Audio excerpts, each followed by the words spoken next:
And we are live. And not just us. There are so many of us tonight. Like the opening sequence of the Brady Bunch. We need 3 more people.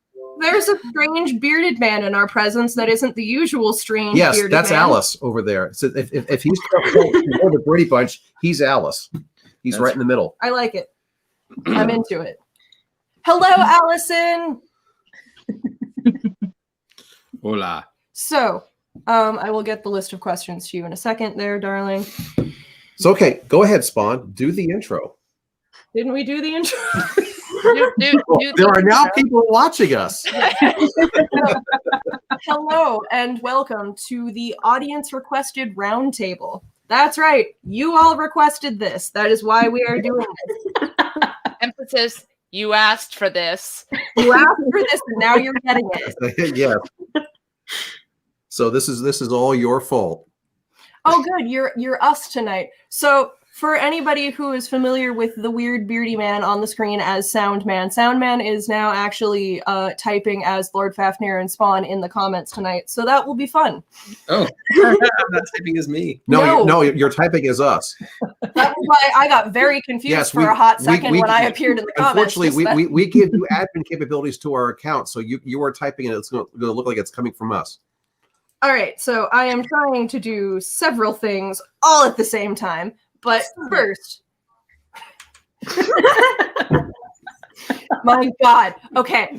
I'm trying to do several things all at the same time. But first, let me introduce you all to everybody that we have here. There are some familiar faces, and there is one face I know that will not be familiar if you have not seen our talk show that we do. But one of the streams that Dad and I do every month is we have a psychic friend of ours that has different skills than what we do, to come on and talk about themselves and sort of talk about that other part of the psychic world. And it's a fun and educational hour of chatting. And over the course of that, we've had a lot of lovely people join us. And on our last one, it was requested that we do a roundtable with a bunch of them about psychic ethics. And so I have brought a lot of the people that we have had on before back, and there's also somebody new. So to do reintroducing, we have Leslie Richard. We have Mindy Jurgen. Heyo. And we have Amanda and Celeste McElhaney. Hello. And introducing for the very first time, we have the lovely and amazing Amy Sabatino. Hi, everyone. Did I do good? You did well. Not good. And you forgot to introduce the moderator. Oh, yeah, and sound guy's here, too. Oh, yeah, that guy. Otherwise You're known that as guy Alice there. for tonight. Yes. Nobody needs to know who I am. Don't say anything. Okay. So yes, so tonight's discussion is going to look a bit different than how we've usually formatted it, and I did warn you all in advance, so I hope you did your homework and brought some questions. I did, but I didn't write them down. Well, actually, I did write them down, but on neither one of the devices that I currently have in front of me. So what we are talking about tonight, this is a roundtable that you all asked for on psychic ethics. So to be warned, we are going to start off in some more lighter areas, but this isn't intended to go into deeper and, maybe more, I don't want to say divisive, but, Argumentative? Contentious. We might not all agree. Oh, we are definitely not all going to agree on everything. That's we for might sure. not all agree with each other, but we love each other all very much, and we're friends. We have disagreements with respect for each other. Mm-hmm. After all, look at just the two of us. We don't agree with everything that we So keep it friendly. Don't get the mute button. Exactly. So the way that I wanted to sort of kick tonight off was to have all of our guests sort of reintroduce themselves a little bit and sort of just a brief who are you and what kind of psychic-y things do you do and what are your practices and all that fun stuff. Shall we round robin? You first. Yes. Why don't you go first, kid? Okay. Hello, I am Spawn, also known as Red sometimes, depending on who you talk to. I am, what am I? I'm a psychic person. I'm a professional psychic that was raised in Celtic pagan traditions, primarily centering around worshiping Brigid, which also her holiday is coming up. Yay. Yes, next week. Yes. I do a bunch of different types of psychic work. We lost somebody. Oh no! Oh no! Keep going. She'll come back. Amy, come back. Amy, come back. There's absolutely no tech issues happening. Not. Oh.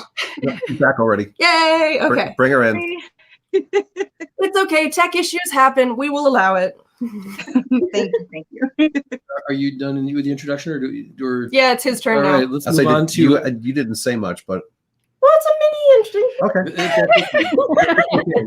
Well, let's move to So- Lord Fafnir next. yes, I am Lord Fafnir, aka Bruce. Again, depending upon Who you ask? who you ask, and depending upon where I am too. Sometimes I am my regular name, and sometimes I am my quote stage name, which is Lord Fafnir. Like I said, depends where you are. I'll put it this way: I've been doing this stuff for long as I can remember. Mainly because when I was a kid, I didn't know what I was doing. I didn't realize what it was until maybe about 15, 20 years ago. But my spiritual psychic stuff has been essentially developing, and so I don't really put myself in any specific box or mold.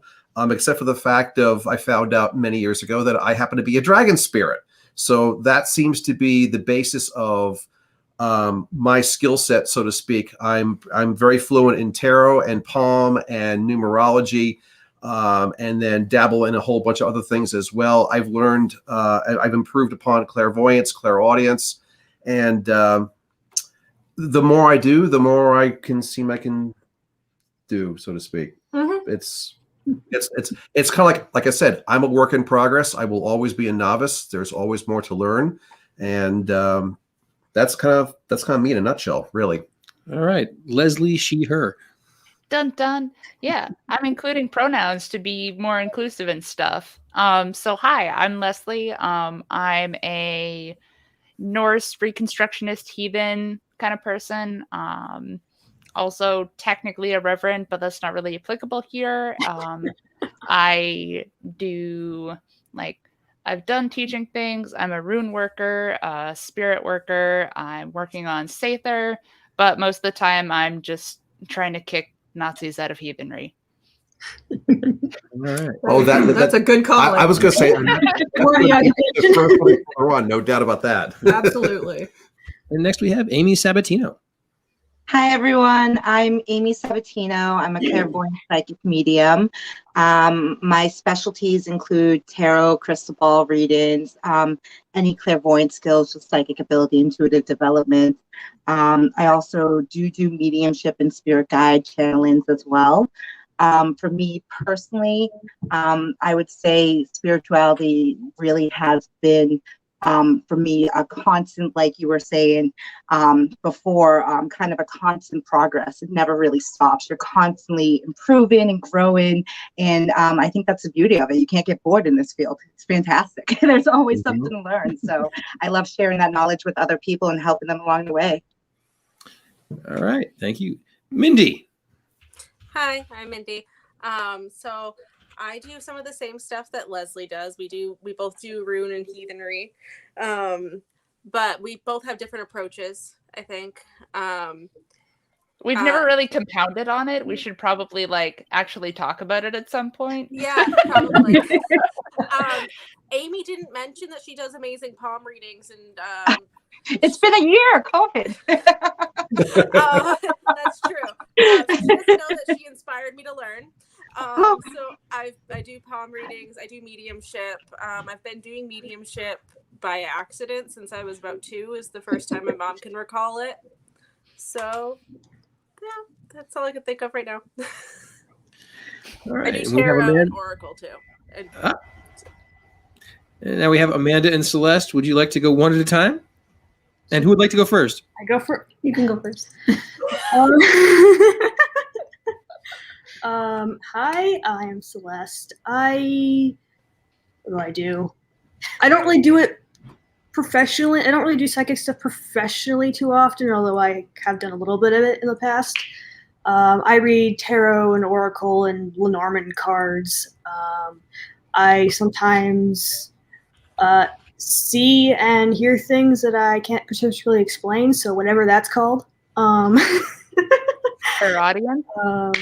Yeah, and I tend to be able to pick up really well on a lot of people's emotions and how they relate to stuff. So again, whatever that's called, super empathetic or something.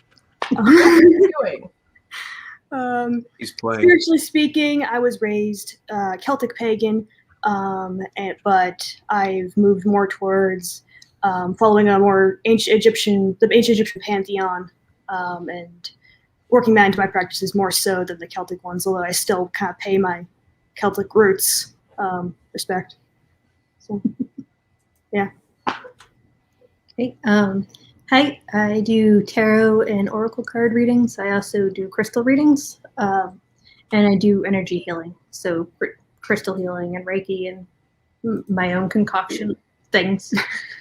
I think we have each one of us has our own concoction of things. Yeah. I work with herbs a lot too. Not like I'm an herbalist, but just like I like to throw it in things randomly because plants. Plants are fun. Plants. All right, and I am the sound guy. I am not a psychic of any type. So if I ask you questions and it sounds like I know what I'm talking about, it's because they were given to me ahead of time.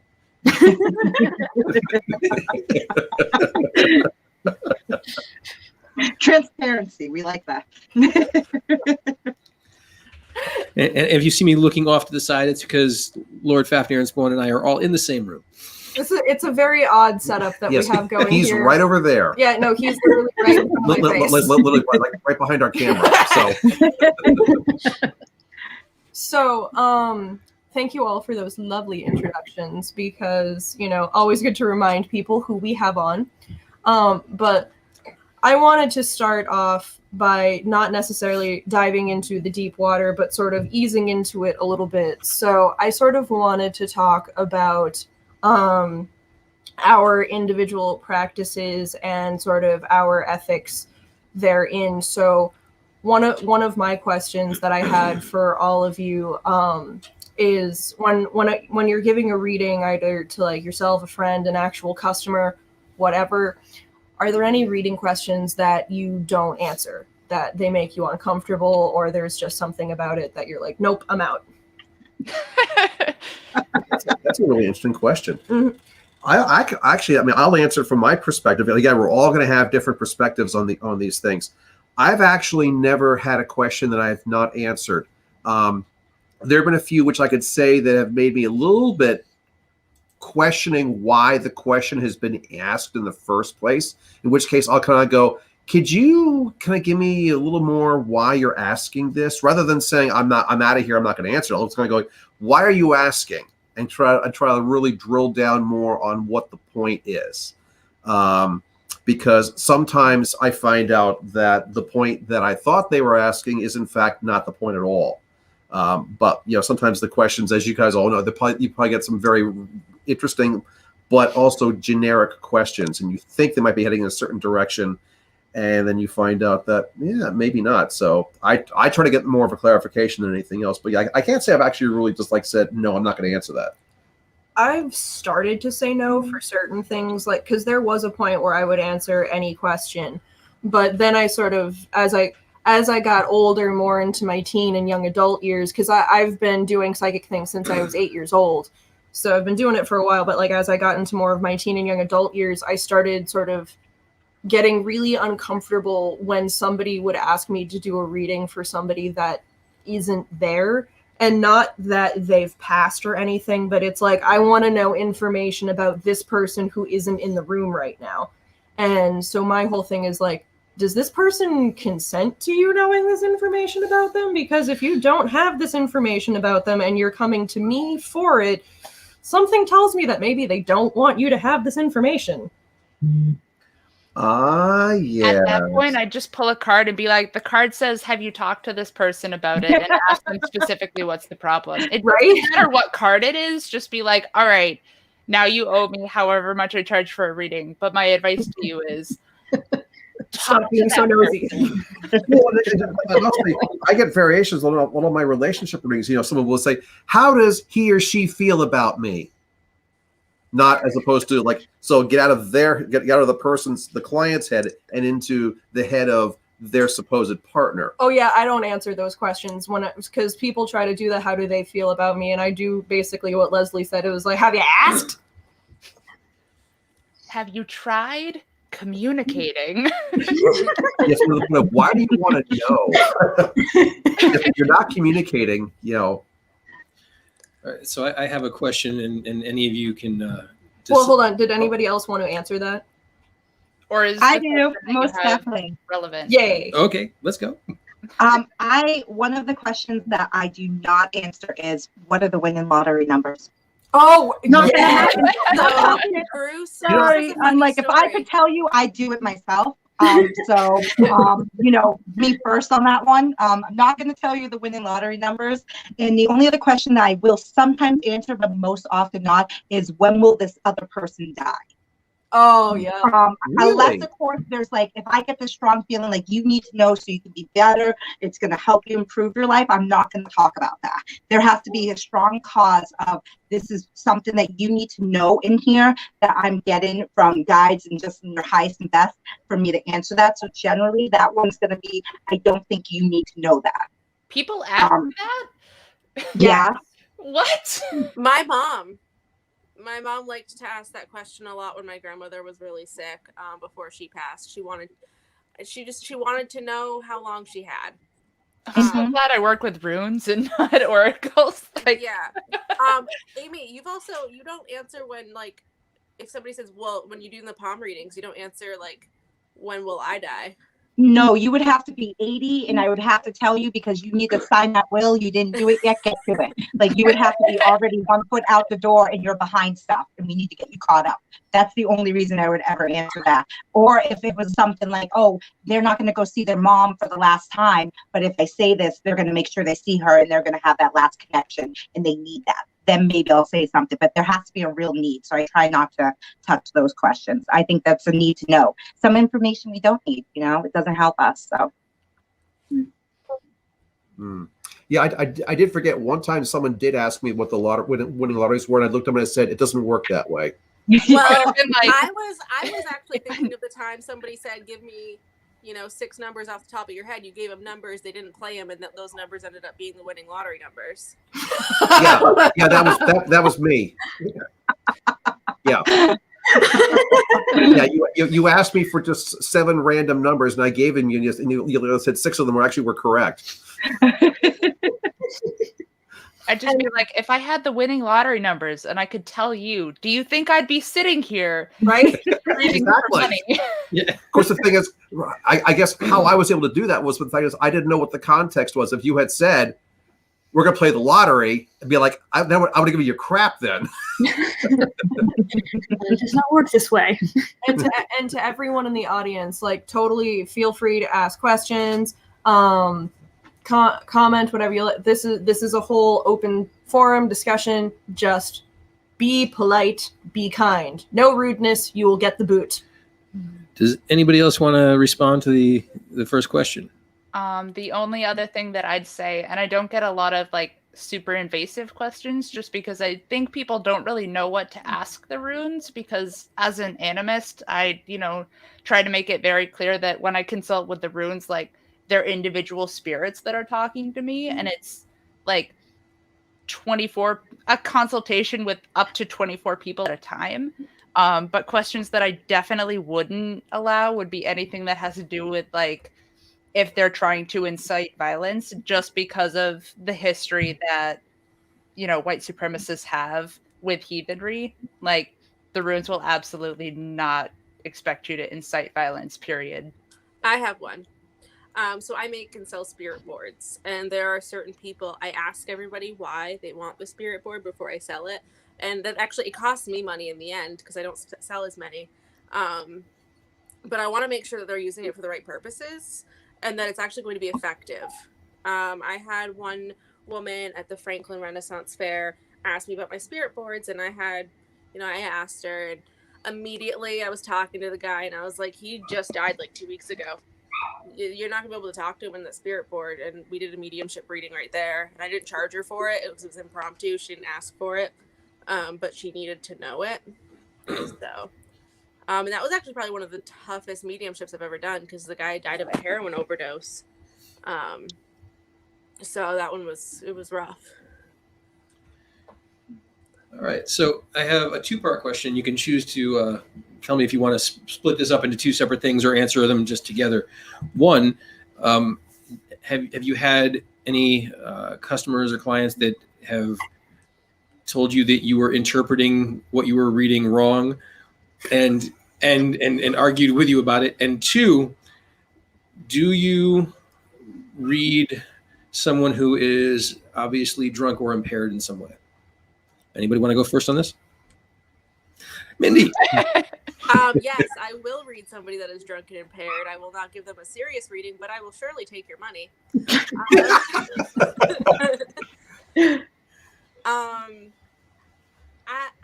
haven't had anybody tell me that what I'm interpreting is wrong, but I've had people tell me that what I believe is wrong. Oh, I get that all the time. Like, yeah, Red and I have a warship joke. Like, it's not because we have people calling us devil worshippers, but spelling it like a warship, not. Yep. We are on the warship. Yeah. Oh, doesn't that cute? I was trying to do like a math. Yes. I don't. Yeah, I got it. I'm on a boat. You're a sailor. I got it. Anybody else want to? I mean, I will put it this way. I've certainly given readings to enough people who are, shall we say, I wouldn't say ridiculously impaired, but Feeling good. Yeah, you feel like, I mean, we've done enough parties, nighttime parties where clearly alcohol is being served and being paid for, and that's one of the reasons why I think they come to us. They get they feel a little less inhibited, and then they come and get a reading. And I mean, I've never actually given a reading to someone who's like sloppy ass drunk. Yeah. But I definitely have given readings to people who are. We have kicked several people out of our booth that were sloppy drunk. We have done that, but I will read someone who is under the influence, but as long as they're not like ridiculously under the influence. I have had a few people basically tell me I'm doing it wrong, or that and frankly it's usually the older people.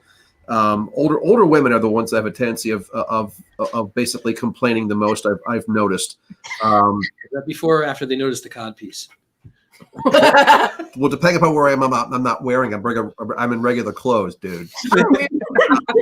You don't wear that to work every day? No, I do not. No, much as some of you would like me to, but no, I do not. Who paid to see that? Please raise your hand. But actually, one serious question I got that actually was this last year in Salem.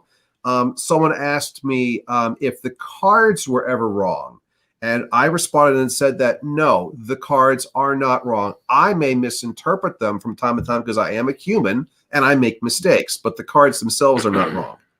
All right, we have a question. Yes, I'm not sure I understand the way it's worded.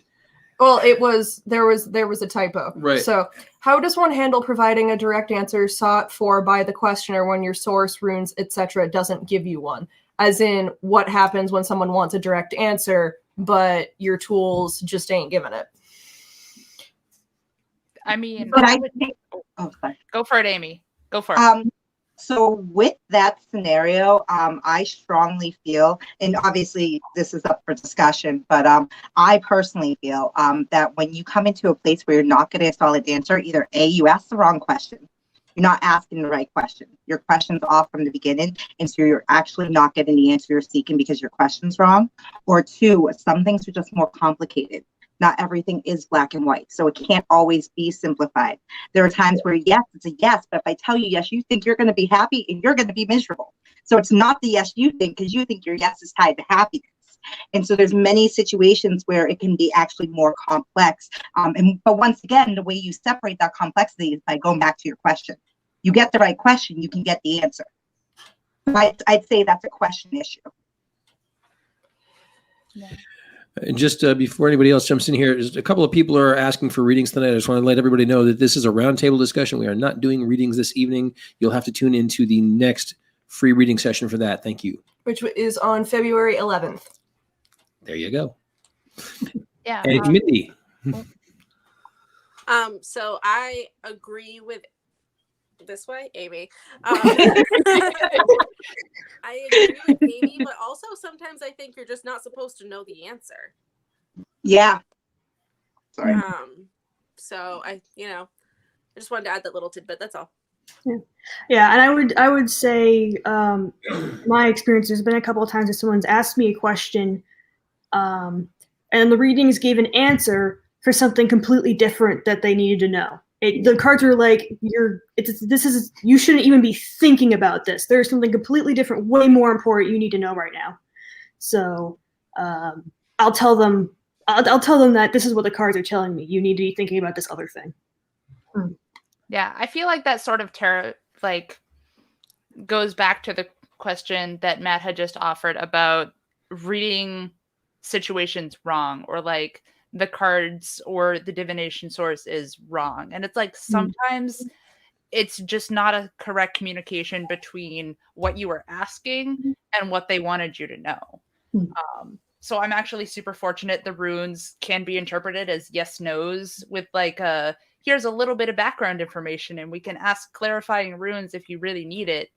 But, most tarot cards aren't set up to be yes, no, or oracle cards aren't really set up to be yes, no.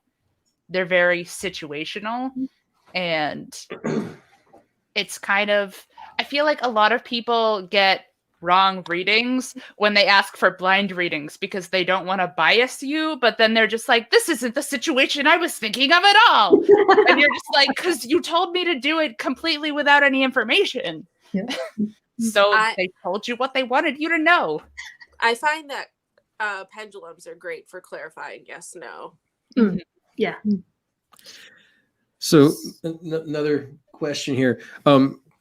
When you're doing readings, whether it's runes, bones, cards, whatever, do you find that there's like some days that they just aren't speaking to you, or that other days like your deck or anything has a sense of humor?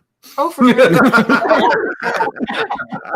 Yes, on both of those fronts, because I very much think about my tools, and I'm going to throw in another thing sort of on top of your question there, Matt, but like I very much consider my tools as living entities.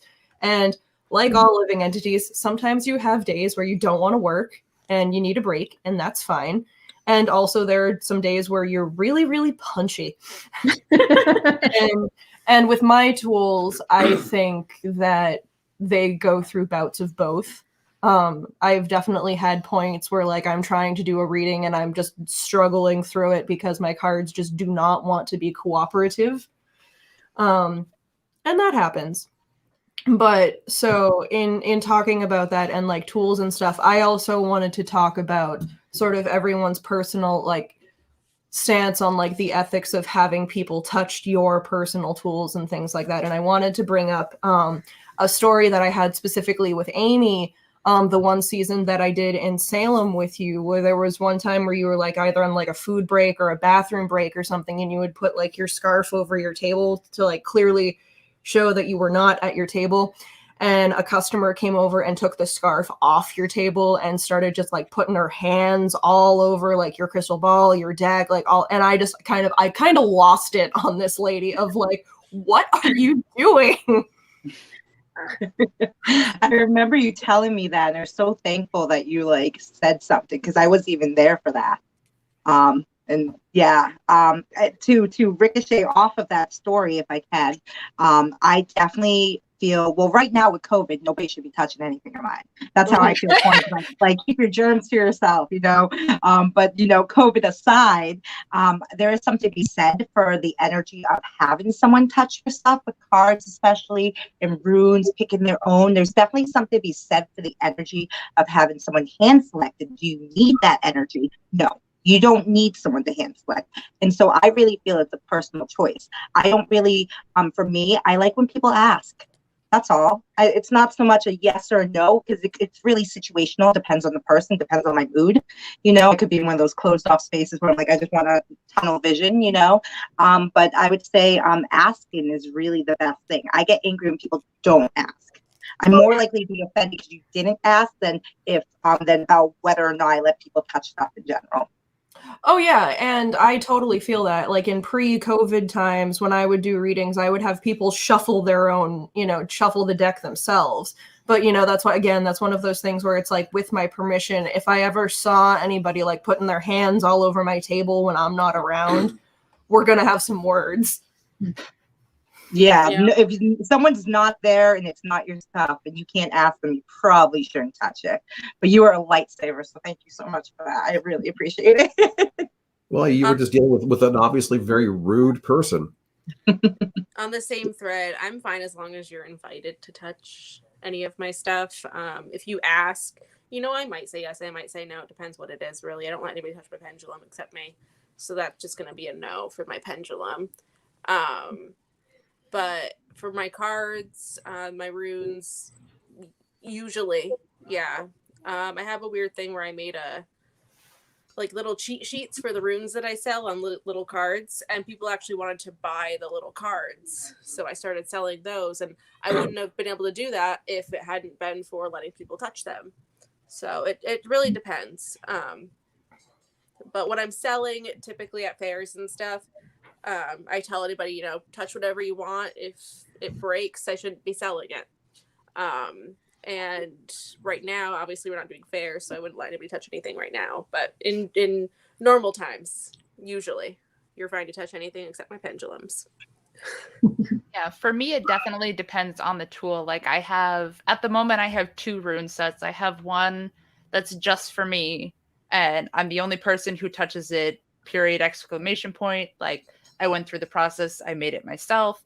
It receives offerings that my regular rune set that I use for readings for other people doesn't get, like, you know, doing blood offerings and stuff like that safely. Whereas I have a rune set specifically for doing it with other people, and it's a set of little sticks, and they have the runes at one end, so I can do different kinds of rune readings with it, or I can put it like in a bowl face down and they can pick their own. I can pick them. There's a special casting way that you can see how the runes like interact with one another in a multiple spread. So it kind of depends on which tools, and if you have tools set up that are just for you versus the public versus when I did tarot, I used to have, you know, my deck and then like an educational deck. And so when I was teaching people about tarot, that was the one that, like, you didn't have to be nice to it because, like, it had lived an old life and it was a grumpy old man and it wasn't going to be nice to you either.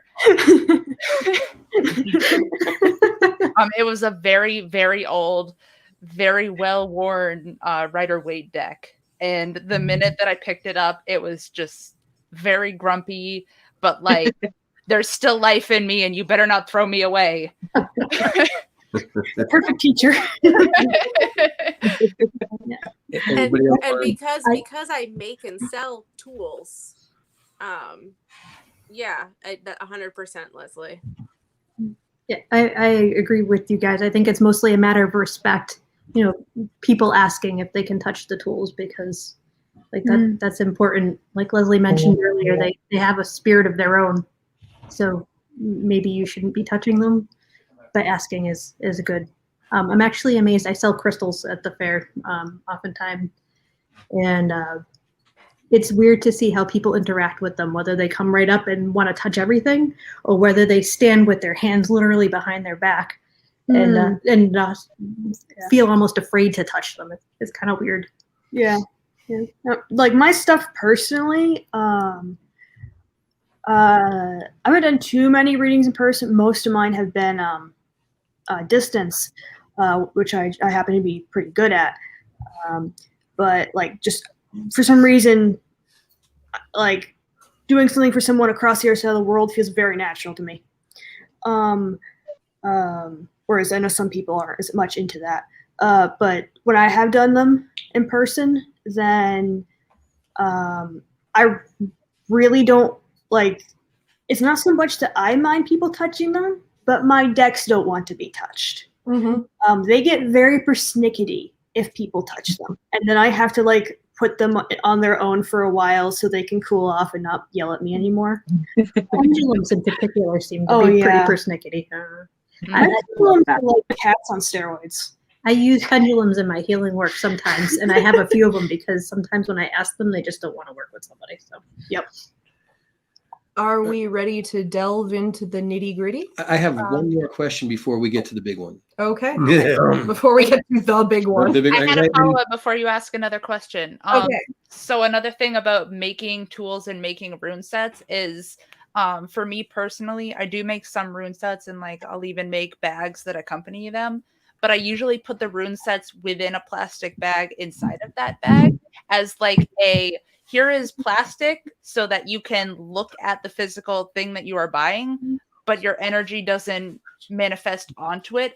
And there's a little note on the bag that says like, please don't open me until after you've bought me, just because like I want the energy in the runes to actually like sit there and merge with the right person. So usually the way that I let people, be able to feel the energy without feeling the rune set itself is I'll let the rune set sit inside the bag for, 24 to 48 hours or so. And then I put it in the plastic so that from the bag, people can feel like the energy with the runes if, making an energetic connection before they purchase, as opposed to working with the runes themselves and building the connection from there. But sometimes an addendum to that. Yeah. So I did that at my first couple of fairs, and I found that I wasn't selling. So now I just encourage people to thoroughly cleanse anything that they buy from my booth before they use it. Yeah. With stones, then it's the same way. People have to, touch it. So the bag's just not the same. Yeah.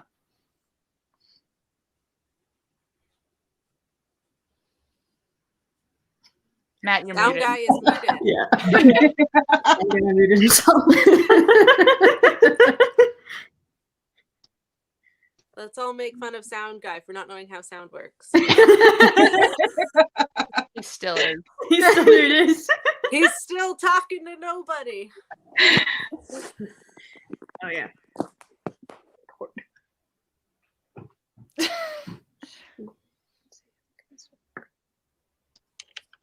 Anybody good at mouth reading? I can be.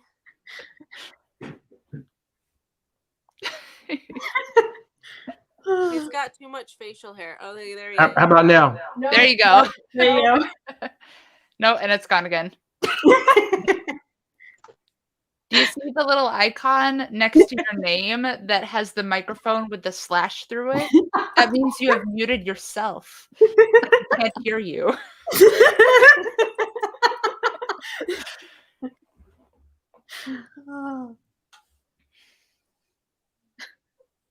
Well, while he's figuring that out, one more time to follow up on what you were saying about the bags. I really love the idea of because what I was hearing, you didn't say these exact words, but what I kind of picked up is that you set intention into the runes when you make them.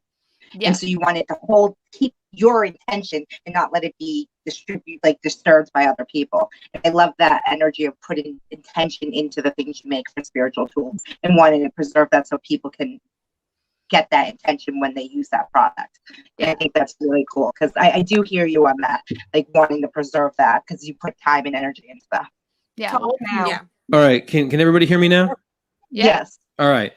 So the reason that he has the mute icon on is because that's the computer microphone. And we're using fancy schmancy microphones. Yes. Ooh. Mhm. Like, the one in front of his face. Yes. I'm using the cheap one. They're using my good ones. So something that I've had to deal with as a musician for most of my life, and I have to ask you all, how do you deal with friends, family who expect you to offer them your services for free? I don't. No. The answer is no. I've got very good at saying no myself, but how do you just straight up tell people no, or how do you approach that? Well, in my family, it's really easy. They don't like what I do. I will. That solves that problem. I'll give you this little story here.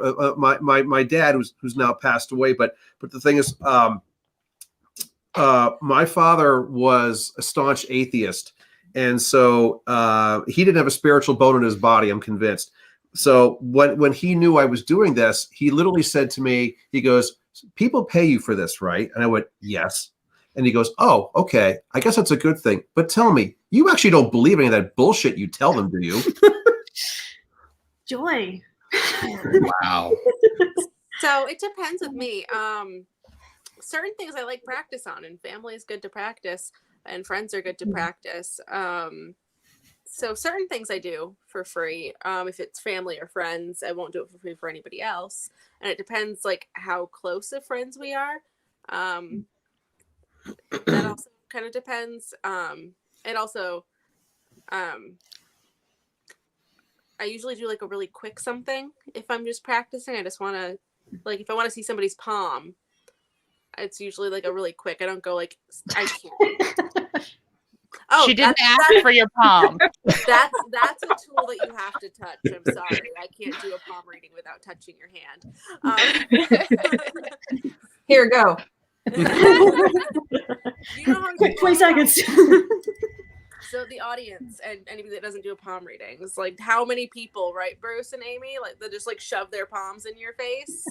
Oh my goodness. I have people what he did really trying to do that over Zoom. I'm like, I'm sorry, I don't do this like new age read my palms from across the room, kind of thing. That doesn't work. Actually, it's funny because I wound up doing a decent amount of palm readings in Salem in October. Since I was one of the few actual live in-body people in the store there in the Omen where we were working. But because of COVID protocols, we everyone's got masks and we got the table shields, whatever. When it came to palm readings, I had to put gloves on. So the thing is, I was still doing what I was going to do. I was touching their hand, but I was wearing gloves, which then of course I had to remove the gloves, the little surgical gloves. So I had to remove them for every time I did a new palm reading. And it makes a difference. But yeah, I physically need to have the palm with me because I'm doing some manipulation of the hand as I go. So that's kind of that's part of the process for me anyway. It's also Circling. hard to communicate with somebody, like how to turn their hand to like see certain lines that I need to see. So Misty says, I have clients send me specific pictures of their palms. I don't do palm readings, but that would drive me absolutely nuts. It is incredibly hard to get people to follow, like, even if with the best intentions, to follow directions on pictures. Yeah. You say, I want this and that, and then they give you, like, the opposite and upside down. Don't even get me started on lighting. All It's like, right. that's great, but maybe brighter and actually close enough so I can see it. can you maybe color all of your lines in with like black dye? All right. Also, is like this squishier or is this squishier, and which is the squishiest of your fingertips? Like, Yeah. All right. Yeah, that works best with a picture. All right. I'm bringing us back. I'm bringing us back a little bit because we're kind of going. Circle back to the question. Yeah, good. For me, it's mostly about if I offer to do a reading for free as opposed to they ask for a reading for free. It's kind of like when that person from high school like messages you on Facebook out of the blue and they're like, wow, I heard you sell cars and like I happen to be looking for a car. You think you could hook me up? Like, no, you showed up out of nowhere and you're just trying to use me for my skill set. Like, we have to have a little bit of a bond first. And like, if I said, hey, I want to sell a bunch of cars, like, come at me, I'll give you a good deal. That's different than you showing up and being like, hey, we're buddies, right? And it's like, not with that kind of attitude, we're not. So 2 years ago, so obviously not this last October, but the October before, I was in the vape shop at the mall in Salem. And the guy that owned it couldn't get out. He didn't have a break to get out, and he really wanted a palm reading. So I gave him a palm reading, and he paid me in vape juice because that he wasn't allowed to sell because it was illegal to sell it in Massachusetts at the time. Bartering is always acceptable. Yeah. Mhm. Also, like I gave free readings to my real estate agent and her son because they helped me move, and she was my real estate agent, and she was amazing, and she gets me alcohol every weekend. So Good real estate agent. she's great. All right, are we? I want to comment on that, if I can, about that last question. I also do birthday readings. So I have no problem, like if I don't talk to you all the time, but we were close and we're good friends to some extent, maybe you're not my best friend, we don't call you over everything, but I have no problem doing a birthday reading. So I'll say, hey, you know what, when your birthday comes around, hit me up, I'll do a free birthday reading for you as my way of giving you a gift. And so that's one way I kind of navigate around some of the awkward situations you can run into with that. Well, that's an interesting idea. Yeah. Yeah, it works better when you offer it rather than people like just trying to hit you up and get your services. Like, hey, give me free stuff. Yeah. Hey. Yeah. You know, the bar owner telling you can do an exposure gig, stuff like that. I'll pay me lots of because I've offered free readings, like just like I've made a post to like my friends list or whatever before, or whenever, like when I really wanted to practice, and then they contacted me then, but then I had a friend contact me like a couple months later asking for a reading, but he specifically said, I'm going to pay you because last time you offered, this time I'm asking. So we have a watcher question here, Melissa. Have you ever been near someone and felt the need to tell them something? Possibly, but I don't think that gives you the right to just like go up to them and be like, hey, the spirits told me something and I need to tell you, because that comes off across as very, very performative. Bingo. And creepy. And creepy. It's kind of like creepy. And very creepy, yeah. Very disturbing. I've definitely had some situations where I've already been in a reading for something else, and something completely out of the blue, not related, comes up, and I basically will warn them and say, I've got something else which is coming out of nowhere, which I think I need to tell you this. Assuming you want to hear it, of course. Again, I give them the option, and when I've said that, no one's ever said no. But as far as like just telling someone out of the blue, hey, I need to tell you something, absolutely not. That's like It that's just bad. That's bad manners. Bad Stranger manners. danger. Yes. Stranger danger.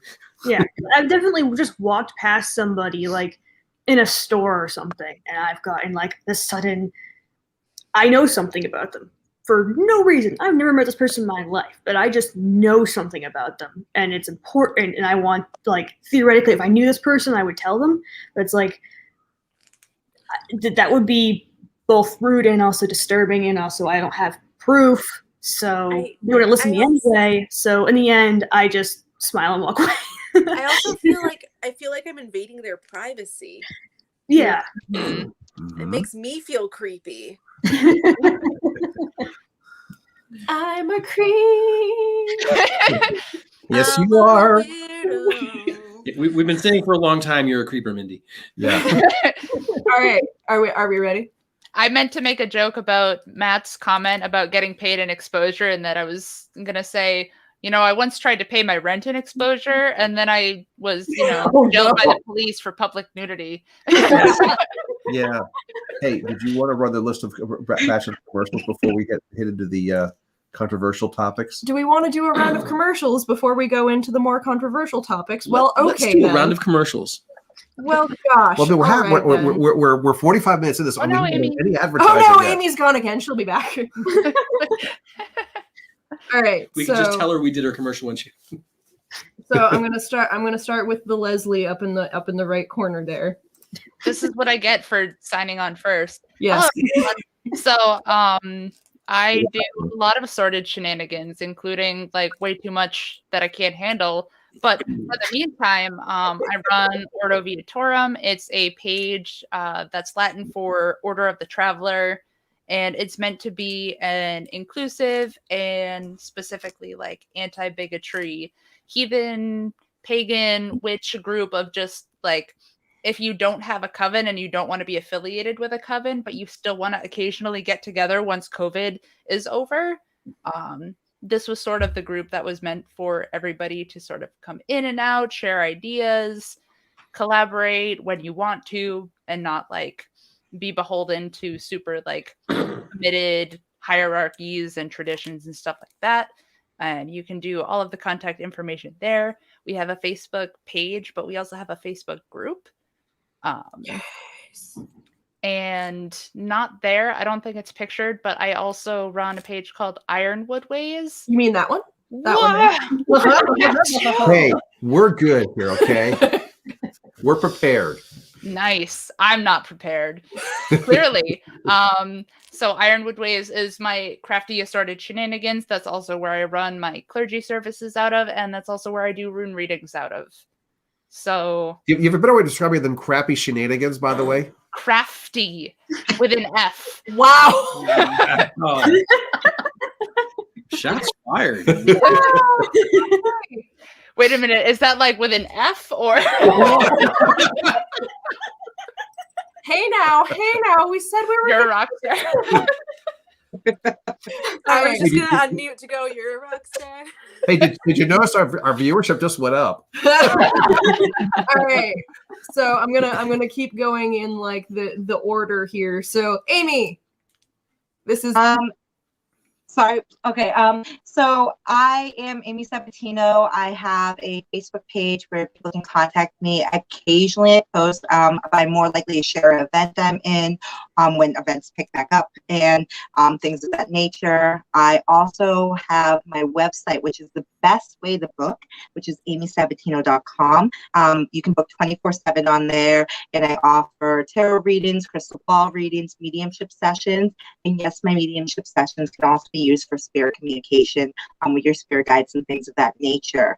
I also do have some classes that I'm rolling out very soon, as well as a few other projects that I work in on. Occasionally I do a podcast and things of that nature, but really the website's the best way to contact me.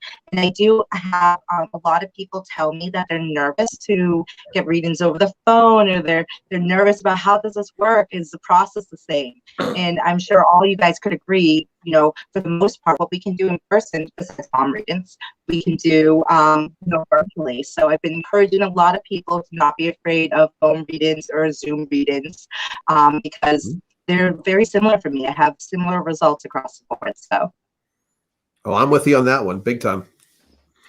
all right. And who do we have next? Mindy. Yes. Yes, me. So I run Witchcrafting Company. I'm the only one in Witchcrafting Company. You're special. Me and all my personalities. So I make and sell different type of witchy things. As we discussed in the last, when I was on the live stream and it was just me and you guys, we discussed how I used to make dream catchers. I don't make those anymore because I've learned. So, and I think that's part of what inspired this stream. Yes, it is. Mm-hmm. I have witchcraftingcompany.com, which has been under construction for a while now. So that's not really the best way to get a hold of me. The best way to get a hold of me is on Facebook. I will book readings online. Things right now are kind of crazy because I just moved and trying to get everything settled. So it might be about a month out before I'm good with booking anything online. Find me at Ren Fairs. I usually post on the website and on my Facebook where I'm going to be. Instagram is also a good place to find me. Same thing, Witchcrafting Company. All right. Then I'm going to move to Amanda. Hi. I do tarot and oracle readings and also crystal readings. So that's like a throwing kind of divination. And I also do energy healing. All those things I do in person and also distantly. So I have a website that's not up there right now, but it. The other one up. I also Just have that. No, blue. I also sell crystals and tarot decks and different other energy tools like that. And I'm sorry, one more thing. I have an online class on crystal grids, like how to make them and how to use them and stuff. cool. And then Celeste. Hello. I'm on Facebook at Blue Giant Collectibles. The website is not operable at the moment, but I'm on Facebook and I'm very responsive. So I do a lot of things, but I do sculpting of like fantasy figures, dragons and gnomes and trolls and kobolds and beholders and whatever. If it looks like it's from D&D, I do it. And I'm also in the process of writing some D&D modules and setting materials and stuff. So I'll probably be pushing that out to my page at some point in the near future. All the TTRPG goodness. So that's me. I also do readings. I just don't have them on that page because that's like my crafty junk page. All right. And then is it time for us? Yeah, do you want to do it again? I know how you love to do it. Hello, my name is Vanna White, and I'm about to do a commercial. So, up in the top left box here, we are Lord Fafnir and Spawn Psychic Readers, and our website is currently on the screen right now, www.fafnirandspawn.com. You can book readings with us there. You can also book readings with us on our Facebook page, Lord Fafnir and Spawn Psychic Readers. We have a fancy schmancy book now button, which has a list of all of our services, and you can plug yourself right into our calendar. It's super convenient. If you want to find us in other places, you can find us on YouTube at Lord Fafnir and Spawn Psychic Readers, where we post all of the live streams that we do, because I know that you want to watch them over and over and over because we are just that entertaining. It's also where we post the Lord's series, Messages in the Music, which a new one was just posted last week. So if you haven't watched it, you should. It's very good. We also have an Instagram where we do daily draws. So if you would like some daily psychic wisdom, you can follow us on Instagram at Fafnir and Spawn. We have a couple of events coming up in February. Our next free reading stream is on the 11th, and our next paid private stream will be on Valentine's Day evening. Both of the events for those are on our Facebook page. Go check them out. Very good. Thank you. And now, And now for something completely different. but not really. So,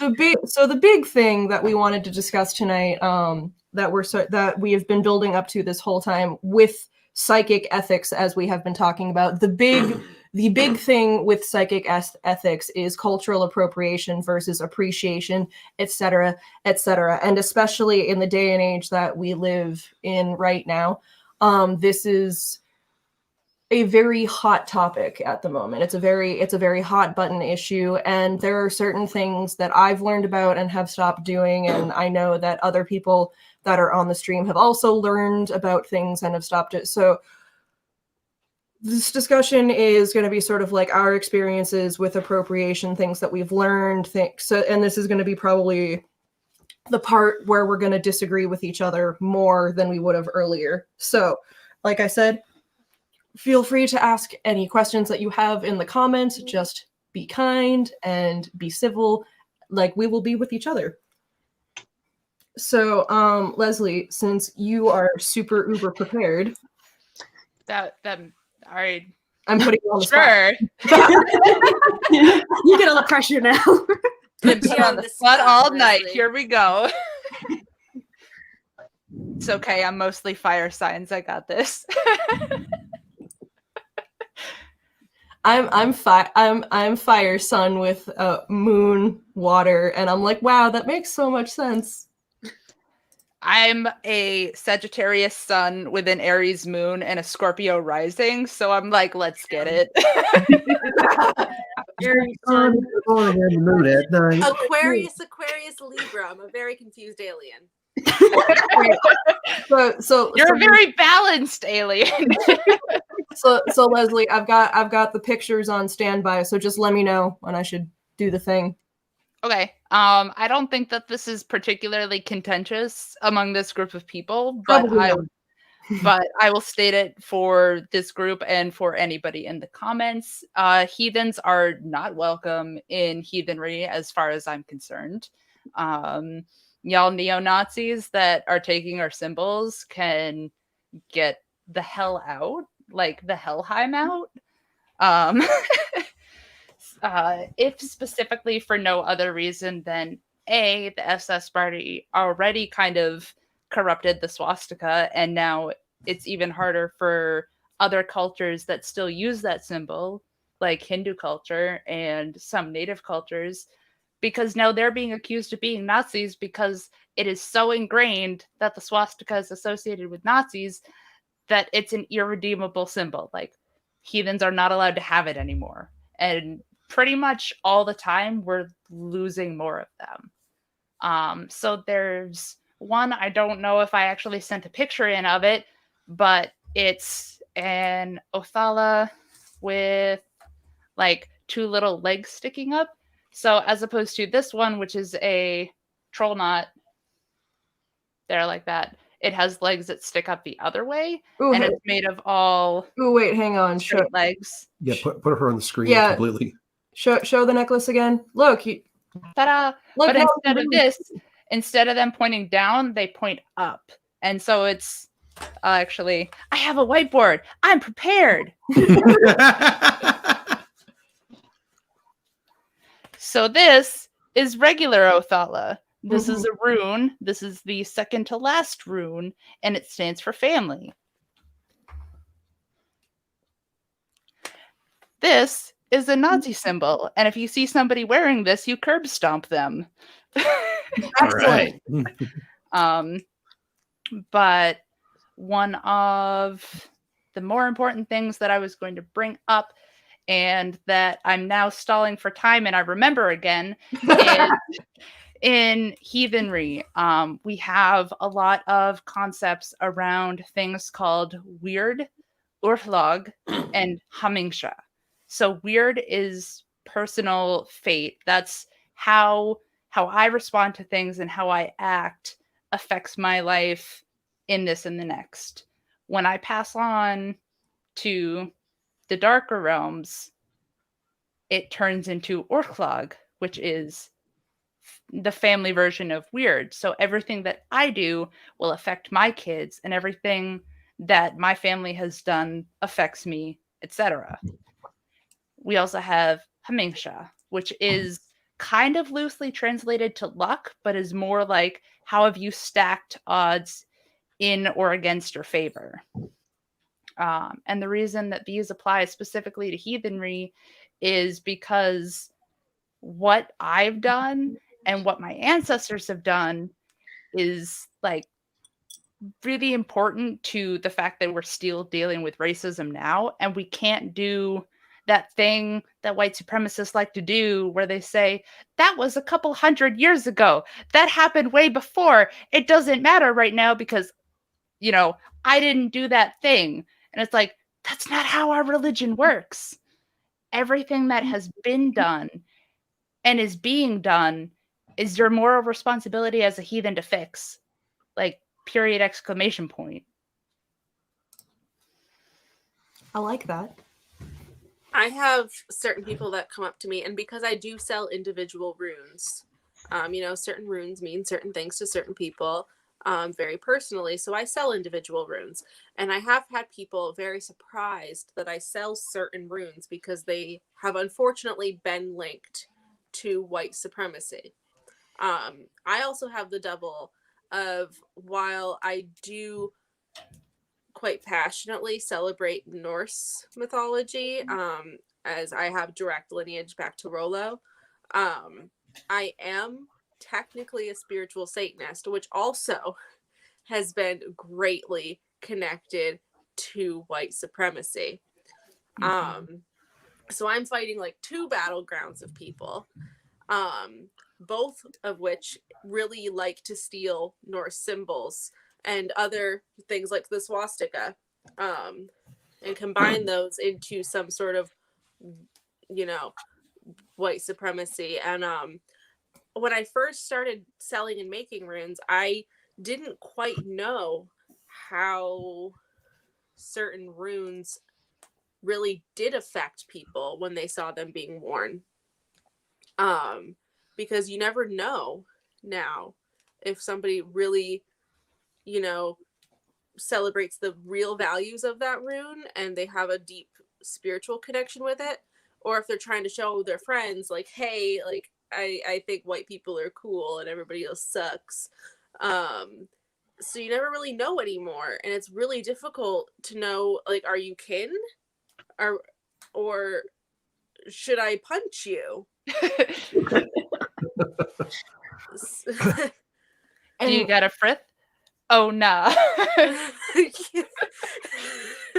It's so interesting to hear the two of you talk about that, because like for me, like I am a Norse person blood, but I'm also a Celtic person for bloodlines, and my parents raised me much more in the Celtic traditions than they did the Norse traditions, to the point where I don't know a whole lot about our Norse traditions, but also we're also German, and there are some spirituality groups that I'm a part of that there have been a lot of people sort of asking questions of like, is it even okay to explore our German roots in spirituality, or is that just completely a no-go at this point? So I do. My last name is Jurgen. I'm German, Hungarian, and Scottish, and I have direct lineage back to Rollo. But I like to celebrate my Germanic. I think there's a very different connection between what's Germanic and what's Nazi, because we have to think those Nazi symbols didn't come from the German people. They came from Hitler and his followers, and also any kind of ideology that he followed. Those aren't necessarily Germanic ideologies. And if we want to think about it too, he's from Austria. I know that technically back in the day they were the same, but that's kind of like my go-to. Is like, well, he was from Austria, but I think that your ancient lineage, which is where I think the people that are sitting here right now, most of our spirituality comes from our ancient lineage or ancient practices, is very different than the modern day things that we're facing right now. I mean, Vikings, there were black Vikings, there were people from everywhere that were part of the Viking heritage. So it doesn't even make sense for white supremacists to steal that. But because we're, from typically white nations now, they were nomads. They were everywhere. People joined from everywhere. And yeah, there were some issues with Vikings. Why are there so many redheaded Vikings? Because they invaded Ireland and raped a lot of women. There were issues there too that I think we need to address, but it's not connected to white supremacy like they're trying to do now. Yeah. Nothing in humanity will ever be completely non-problematic, but Nazis are a whole other level of problematic. Yeah. Well, the whole reason people believe that, the Vikings were your traditional, like, blonde hair and blue eyes is because of all of the research that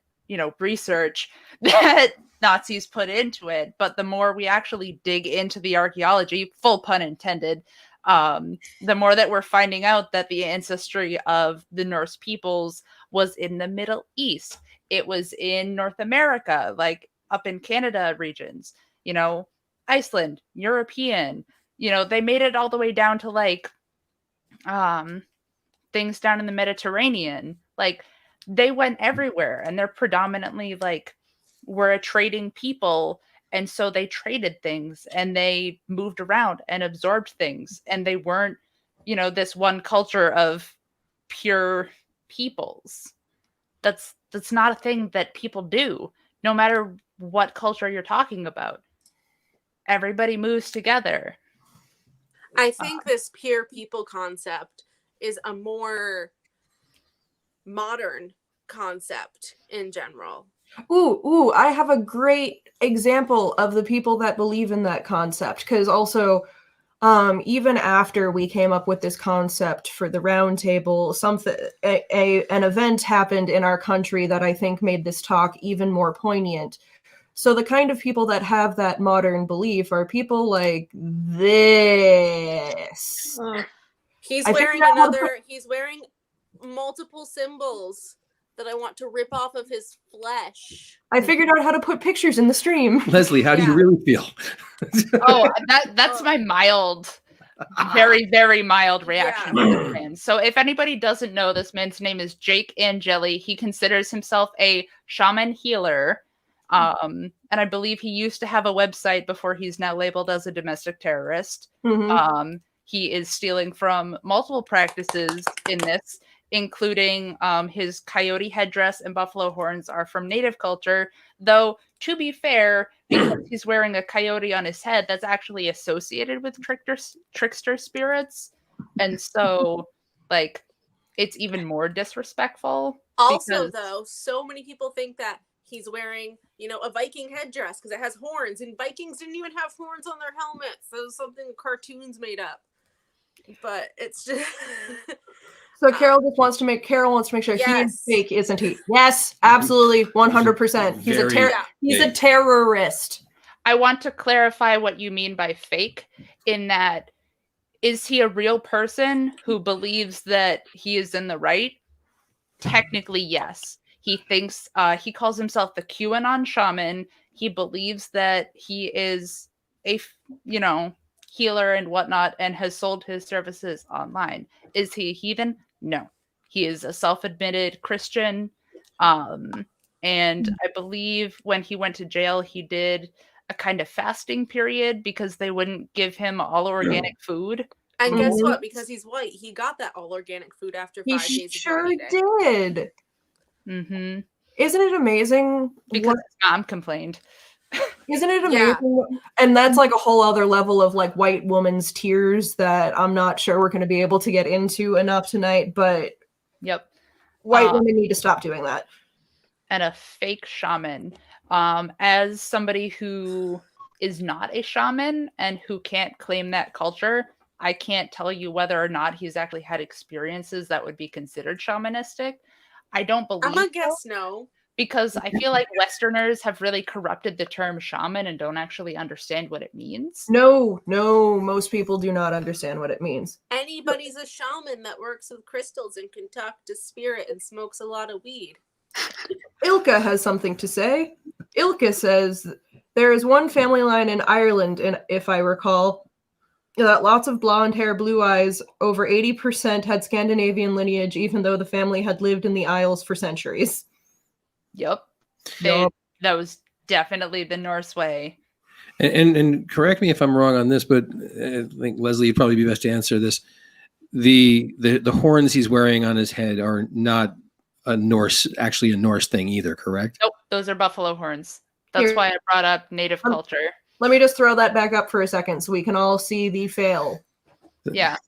So as an aside, going in ascending order down his chest of the Norse symbols that he's wearing, the top one is the Valknut. That was designed, I think that's actually more of a modern interpretation. I don't think that's ancient Norse, but it was meant to sort of symbolize Odin as well as sort of symbolize the 3 realms. There's 9 worlds inside of 3 realms as far as the cosmology of the layers of where the gods reside. And then under that is a very badly done Yggdrasil, which is the tree of life, perfectly framing his nipple, aka the 10th realm, Nipplheim,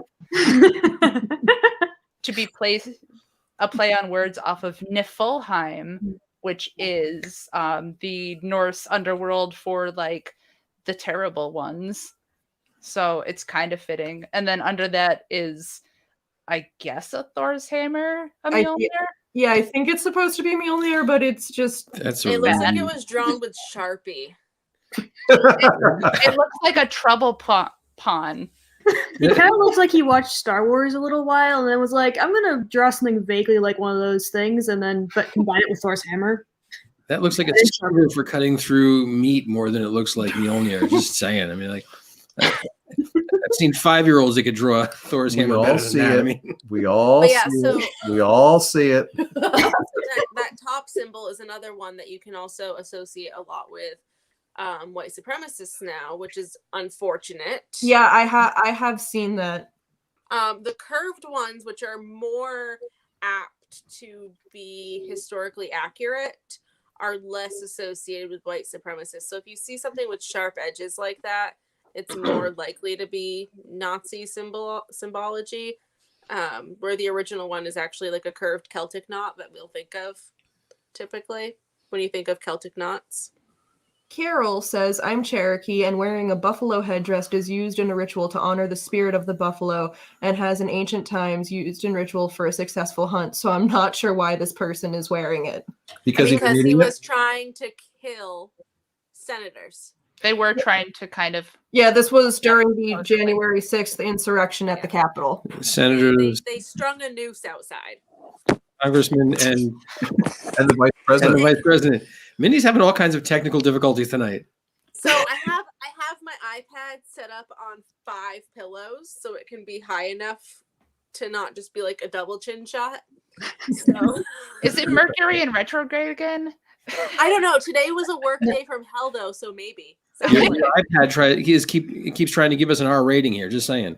So, Leslie, do you I'm want? wearing a shirt. So, Leslie, do you want me to pull up the other pictures for the peoples?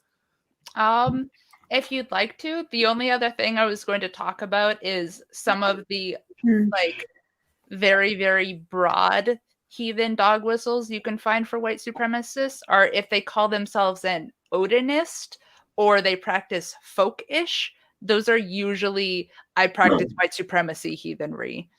Good to know for my own personal use on the Odinist front, because I saw that term start going around on Facebook like a year or so ago, and I was just really confused. I'm like, what does that even mean? To be clear, it is different from people that use the last name Odin's son.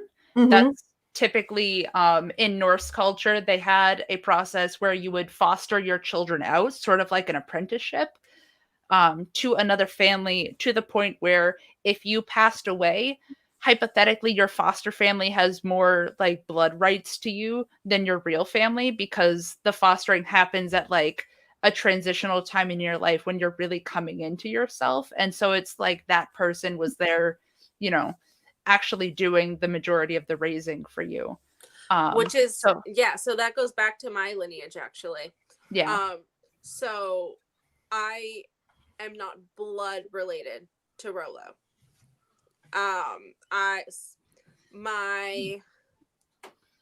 Who I was raised to believe was my grandfather, who is not my grandfather biologically, and then who was raised by his bastard father, who was not actually his father, goes back to being directly related to a bastard son of William the Bastard. So via Norse tradition, I am still blood related to Rolo, even though we weren't all directly raised by those people. Yeah. And I know a couple of good friends of mine who are have taken the last name Odinson because they follow specifically like from the culture that we've derived from archaeology and a little bit of the Eddas and some of the sagas is, he's a wanderer, he's a poet, he's witty, he's kind of a dick sometimes, but like he means the best. But also a lot of rune workers I know work with Odin specifically because he discovered them, and that's kind of like one of the ways of really forming a deeper connection with the runes. And I'm trying to think of the other main dog whistle that I can think of as far as in heathenry is a thing called the Armanen Futhark. So that was specifically developed by the Nazis in Nazi Germany. And it was their like purer version of the Elder Futhark or something like that. But I actually, I wouldn't have believed that it was still something that people did if one of the friends in one of my local heathen circles hadn't gone, hey, everybody, like, look at this cool vendor I found that makes runes and makes like custom boxes for them. And I'm like, oh, that's awesome. They're selling a I've had people ask if I made them at fairs. I make strictly Elder Futhark and Witches runes. Mm-hmm. I might make dragon runes or something because I've had questions to make dragon runes and fey runes and stuff like that for the fantasy shows that I do, but those aren't real. Yeah. But no, I strictly make Elder Futhark, and there's another name for those too, and I can't. The ones that you're talking about, Leslie. There's another name for those that's more commonly known. I've only heard them as Armanen, but I can. I know what you're talking about. The other name, it's escaping me too, but it's a more common name that I know of. The others that I too. Yeah, because I've had people ask me for those, and actually had to look it up because I don't know what those are. Yeah, I didn't know the distinction until she said it. So. Yeah, so that's why I can't remember the name because I looked it up once and it was like, oh no, I'm not making those. So You have me confused. So I'm going to switch a little bit here into a different part of cultural appropriation because there's a lot. We're not going to be able to cover everything tonight. Good God, no. We'd be here for weeks. I was going to say, I'd sit here for hours on my own. Sorry, y'all. Me too. It's all good. Maybe we'll have to do a part 2 later. Always We always could do that, yes. Yeah, but the other thing that I wanted to touch on, which is, why I asked you all to be a part of this, is the whole cultural appropriation and tarot. And that whole big thing. The Lord over here brought an article. Would you like to? Want me to actually talk about it? I mean, We yeah. brought forth. Yes. Well, He brought forth research. well, I mean, this got a whole point of the fact of the. I've heard from multiple sources that that certain people claim that the Roma people were saying that people who are not Romas who do tarot readings are basically doing cultural appropriation of that, and it's a question which there is no obvious answer. But I started doing some research on my own, and I actually found something which is, and if someone would like to have a copy of this, because I just printed it out. It was something that was written by a person who's known as the Homebrew Witch, and this was not just this was a story that she wrote. I mean, it is a story that she wrote, or a page she wrote, but it's actually very well researched. And she actually has a whole series of references which she includes. So in theory, everything can be looked up. Now, of course, I didn't actually look up all the sources. I looked a couple of them up, but just want to make sure. But basically, is that this particular person, and I'm really kind of cutting to the end right now because this is like 9 pages long, and we definitely don't have time for me to read the whole thing here. Essentially is saying that having done the research and having interviewed people of the Roma people, is that the overall consensus is that doing tarot readings is in fact not a cultural appropriation of the Roma people. They would like it known that it is an important part of their culture, but they in fact are not the ones that actually invented using tarot cards for divination purposes. They did not. They lay no claim to actually having invented the tarot cards in the first place, nor are they laying claim to that they are the originators of its use in psychic divination. But they do say obviously it's very important in their culture, and they want that part of it respected. But in the opinion of this writer and all their various sources says that tarot is in fact not cultural appropriation. of the Romas. Now, again, that kind of goes against the grain of a lot of other sources. This specific document actually puts those arguments and says that's part of the arguing thing. That say, we recognize these arguments are here. Here's who the people who are saying that. And then actually I don't want to say debunks them, but basically it says, this is why these arguments, in fact, do not follow through, and comes to this conclusion. So that's the Cliff Notes version of it. And I'm really glad you brought that up, because part of something that you said to me in that I also wanted to touch on with this group, because I know that we're all very good at not taking things personally, and we are able to look at our own flaws. But in the cultural appropriation debate on whether or not tarot is cultural appropriation, the most voices and the loudest voices I've seen through that entire conversation are white people.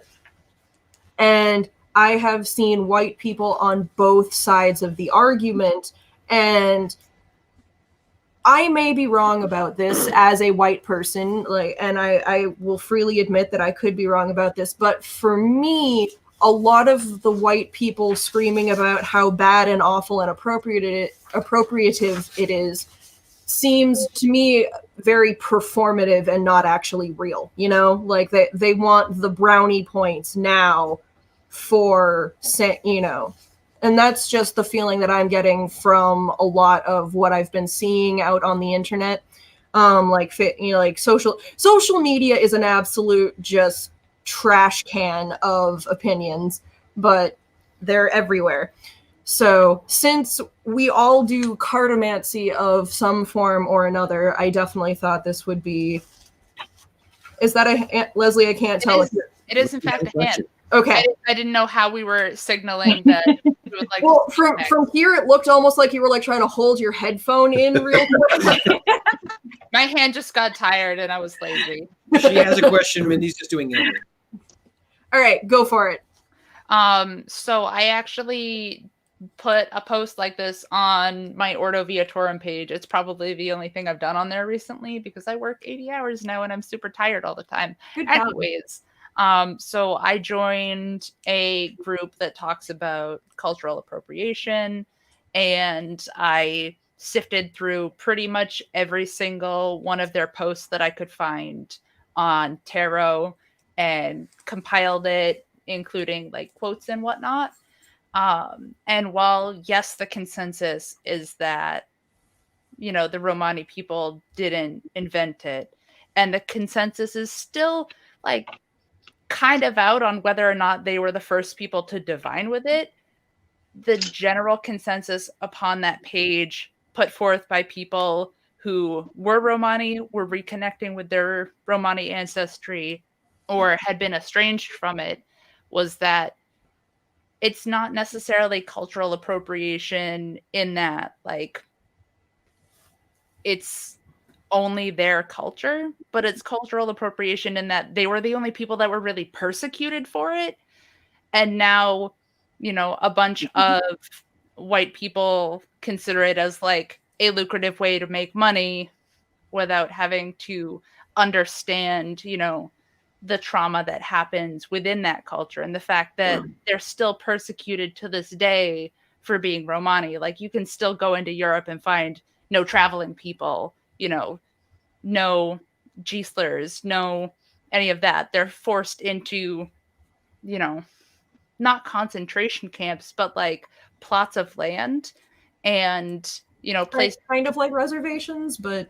Oh, we don't do that here, do we? They're called ghettos. When you segregate communities based on segregation like that, it's ghetto. Ghetto actually has nothing to do with black or white. It's actually about combining people into an area. There were Japanese ghettos. There's Polish ghettos. Oh yeah, the famous Polish ghettos in World War II. Yeah, yes. That's Here's a question that we should totally get to real quick. Yes. What does cultural appropriation actually mean? That'd be good. So my understanding of cultural appropriation is when a, tool, idea, concept, aesthetic, practice, tradition, etc., is taken from a culture that does not belong to the person taking it and does not belong includes, not being born into that tradition. It includes not being the same ethnicity. It includes like not knowing anybody in that ethnicity and doing it for money. Can I bring up my strongest kind of thing with cultural appropriation? And that's smudging. So you can smoke cleanse as much as you want with anything except Palo Santo, cedar, or white sage. Any other type of sage is fine. But those 3 specific things are used in a very specific, using different, very specific rituals from closed practices. And closed practices mean you either have to be invited in or born into it. And that's kind of along the same thing as those in the Romani culture, where, it's because they were persecuted for using those practices. It wasn't until very recently that Indigenous Americans were allowed to practice those things without breaking some sort of law. Well, and smudging itself is a very specific ritual. Smudging doesn't just mean you're burning sage around your house. There's a very specific ritual that goes with it. So you can call something smoke cleansing as much as you want. Smoke cleansing is not a closed practice unless it's with one of those 3 things that I just listed. But you can't say like, oh, I'm going to do a rosemary smudge. Rosemary smudge isn't a thing. You can do a rosemary smoke cleansing, which I recommend. I like rosemary smoke cleanses. But you can't do a rosemary smudge. It doesn't exist. Smudging is a specific term for a specific practice, which is closed. Highly recommend cedar cleansing. I love cedar. So actually, cedar, though, is one of those things that Indigenous Americans have claimed. Is it really? It is. You wish to say something? I do, but I'm going to be patient. I believe you, Red. But I have to do research on it. So Spawn has a question. Well, so I wanted to say something, and I've been saving this because I figured it might be a little bit contentious, but I wanted to say something and see what people think.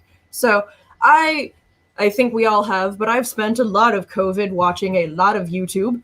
And the primary people that I watch on YouTube are people that do English major level deconstructions of books, movies, things like that. That's what I love to watch. That's my jam. Lots of YouTube. And so one of the people that lots of TikTok. So one of the people that I watch on YouTube, she is very good at writing video essays, and she spoke a little bit in one of her video essays about cultural appropriation. And she stated up front, she's like, I'm a white person. I have no room to really talk on this. But something that she pointed out that I actually thought was kind of interesting is the fact that cultural appropriation, the term in and of itself, is a neutral term, and that almost everything is cultural appropriation on some level. And the difference is sort of where's the harm factor coming into. Like the example that she used specifically was that she was sitting there and wearing a Claddagh ring, and she was not in any way Irish or Celtic or anything like that, but she was still wearing the ring. And she's like, so this is an example of cultural appropriation. Am I ever going to get called out on this? Absolutely not. But, it is an example of it. So I wanted to throw that out there and see what y'all think of that. I have a comment to that. So based off of the definition of cultural appropriation, I do believe there's connotations. Like you said, it is neutral in concept, in the word itself. And I believe that a lot of that has to do with your intention. Mm-hmm. What are you doing with that? And so to some degree, yes, everything is culturally appropriated to some degree. But I mean, at the same time, if your intention is to honor that, respect it, to embrace it, to love it, to share it, to spread knowledge and awareness, then that's different than doing it out of mockery, just doing it to harm, to hurt, to hinder, or to, oppress a group. So I really feel like the conversation needs not to be so much about what is a cultural appropriation and should you do those things, but why are you doing those things? What is your intention with those things? Are you doing that to honor someone? Are you wearing a sari to a wedding of a friend and you want to honor them and respect their tradition? Or are you doing it because you think it's cute and it's fashionable?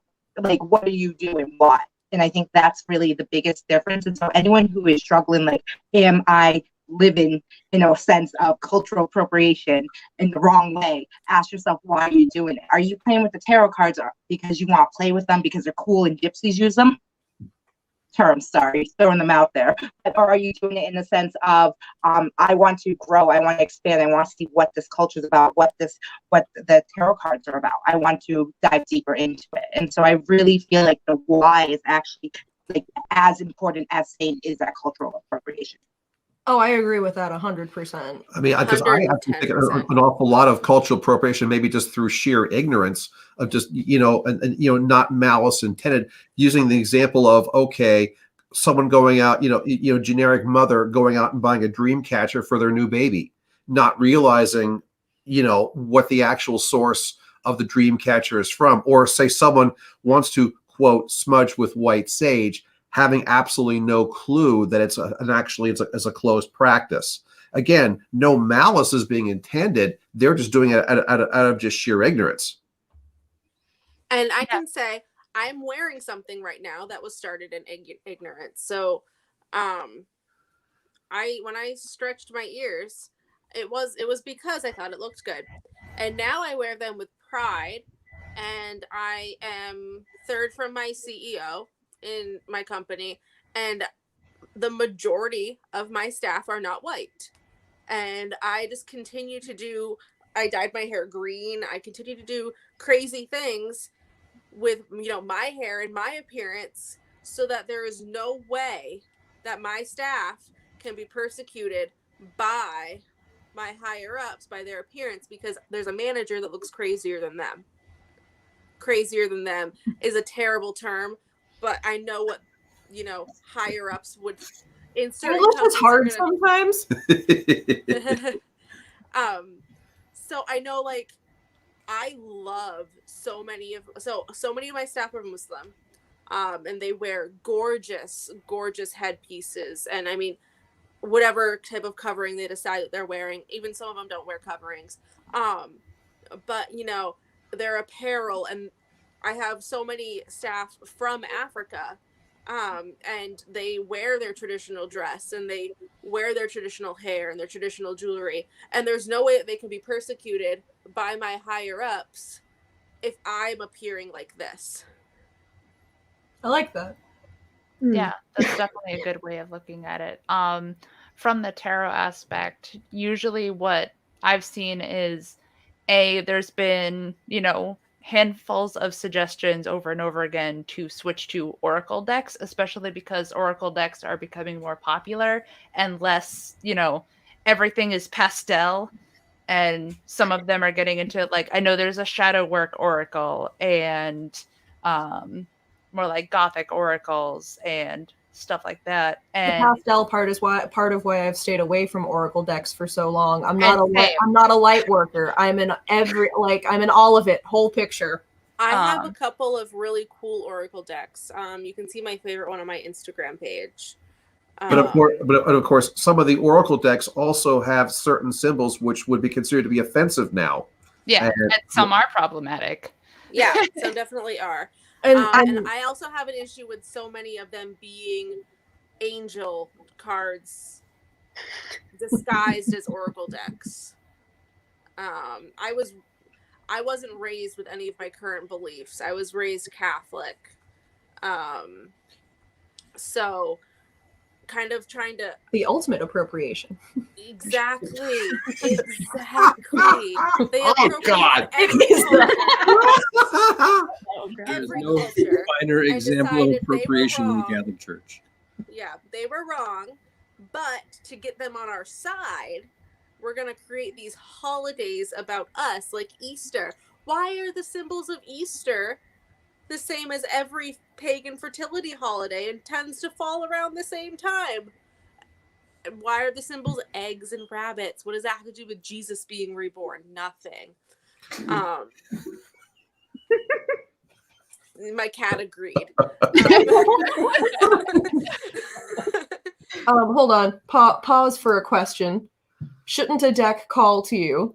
In my opinion, Yes, absolutely. And that's been part of my issue in particular with Oracle decks, is that no Oracle deck that I have tried or have handled has spoken to me. Yeah, the two of us, like many others, believe in the Harry Potter philosophy, that being the wand chooses the wizard, Mr. Potter. So I have one tarot deck that called to me. And I have one Oracle deck that called to me. And I've been gifted 2 medicine animal decks. They're the exact same deck. Which aren't those appropriated Yes, from I don't Indigenous use them. people? Okay. I don't use them, and I haven't ever tried to use them. They've both been gifted to me by 2 different people. They've gifted me the exact same deck. I don't know what to do with it, because I feel like it's just appropriation on top of appropriation on top of appropriation. I don't want to put it back out into the world. So they just sit on my bookshelf. Can I make a comment about the tarot cultural appropriation concept? So, like, you guys remember tarot cards were a playing game. They were a parlor game. That's how the actual deck, the full deck. I'm not talking about like the ancient Egyptians with a few of their cards that they had, because they did have cards with symbols on it that are supposedly possibly indicative of the first tarot cards. I'm talking about like the actual set of decks were actually playing cards. They weren't even used for divination purposes. So if you want to talk about appropriation, the fact that they're even used for divination is probably completely, whoever made them probably rolls around in some degree, because they were, but there's also the disguise of things too. So when we talk about cultural appropriation, you have to keep in mind, like, some of these groups that kept things closed, kept things secret, kept things in culture, they didn't always have a choice. That was literally life, death, oppression, jail. So, like, when we talk about things that are closed off, it doesn't mean that they were always meant to stay forever closed off either. We have to keep in mind the times, how things have changed, religions, how people come together. And so when I think about cultural appreciation, I really think it's really down to your intention. And if you wanted to use your animal deck that has appropriation upon appropriations, as long as you do it with respect and gain awareness as you go to further respect and honor those cultures, then I think it's okay, in my personal opinion, because I really do believe that, you know, it's about what your intention is and the energy you put in forth, rather than what you're doing in terms of, did you touch that? Was that part of your culture or not? See, for me, I feel like Indigenous Americans are still so ridiculously oppressed in our country that I wouldn't feel comfortable using them. What would you have to do to feel comfortable? Would you need to be trained by a shaman to feel comfortable, Yes. or is there never a comfort level?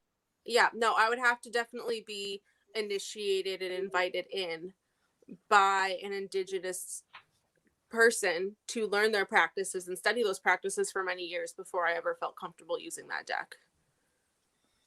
So there are ways around, like, the cultural appropriation kind of concept too, where you can gain knowledge, you can gain awareness, and you Right, can but I think take those steps to become part of that culture yourself.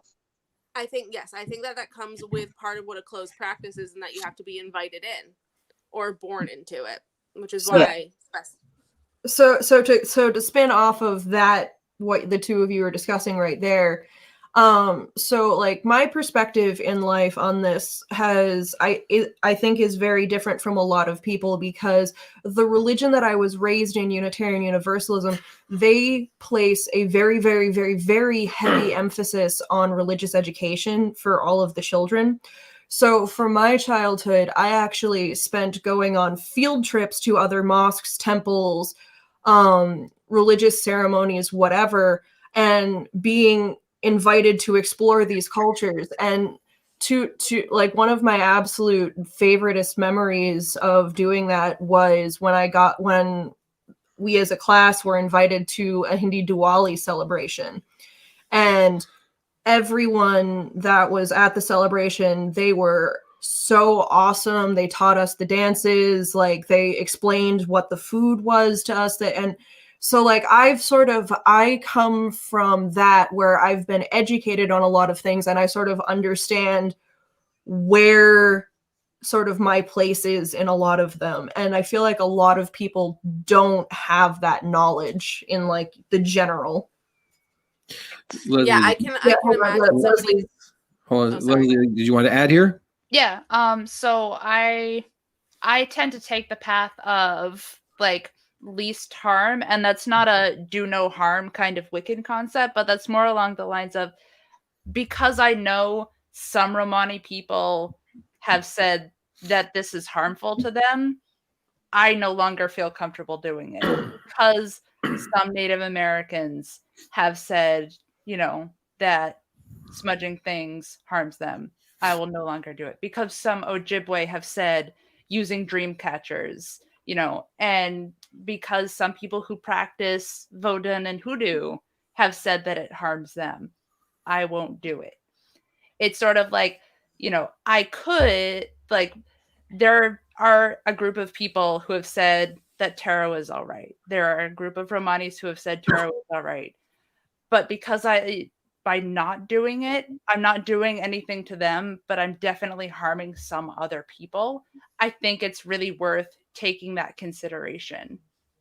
Can I bring up a question though, with that viewpoint you have?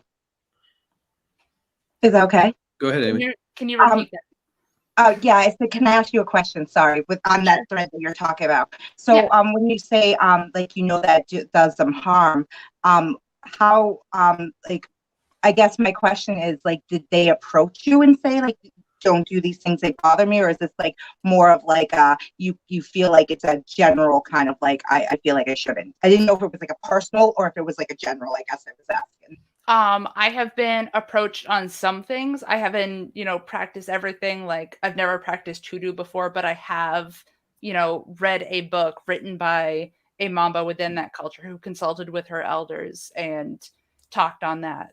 And so some things I have been specifically approached on and said, hey, I see that you're doing this thing and it makes me really uncomfortable because, some of them have had family members that, were put in jail, or some of them have had, laws that affected them, up until X point. And like a lot of the bird feather laws that we have in the United States are specifically based around hat feather fashion, but are also based around trying to prevent Native Americans from using their feathers off of the reservations.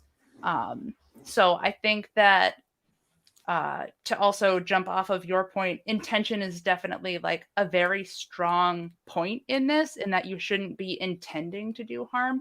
But I don't think that intention is enough. I think that we are obligated to understand when we have done wrong, apologize, and, make ourselves better for it. I think that, like, specifically Mindy bringing up closed cultures and things that you have to be invited into. Something that I've seen a lot in like hoodoo traditions is traditionally, Black people that are in it, they have seen that the Loa have opened up to some white people, and they don't really understand why, but like they respect their gods and deities enough to listen to them. But it's one of those things of like, if you ask to be joined in and they go and consult the Loa and the Loa say no, you don't get to go to another practitioner of hoodoo and be like, okay, but can I join your faction? Like, the Loa have already spoken and you've been told no, and you don't get to go around looking for the token person who will say yes to you. Celeste, you want to add to this? Just on because we were talking about different kind of closed practices and specifically some very small groups of people coming at this from a completely different perspective. From I'm not per se a professional in this, but I've always taken a very high kind of academic interest in specifically culture throughout human history and groups of people and how they interact with each other and their different cultures, especially in ancient times, but throughout history. Something that has always resonated very strongly with me throughout all this learning about just the historical academic thing, not even about specifically religion per se or spirituality, is that humans fear what they don't understand. And every time a group of humans closes themselves off to others, it just makes the understanding even harder to have. It's not saying that just because opening up will make other people understand you, because it won't. There will be people who are stubborn, who are hateful, but opening up a little bit and trying to educate, trying to explain why you are how you are. Like, everybody has a different way of approaching a world. So my perspective on oftentimes these very closed off things where they will hold things in secret. It's like the Druids in Celtic stuff, which is my biological heritage, part of it. We don't know almost anything about how they acted or like what they did, because they were a very small group who didn't tell anybody but the people initiated into that very small group, and then they were all killed or died or whatever.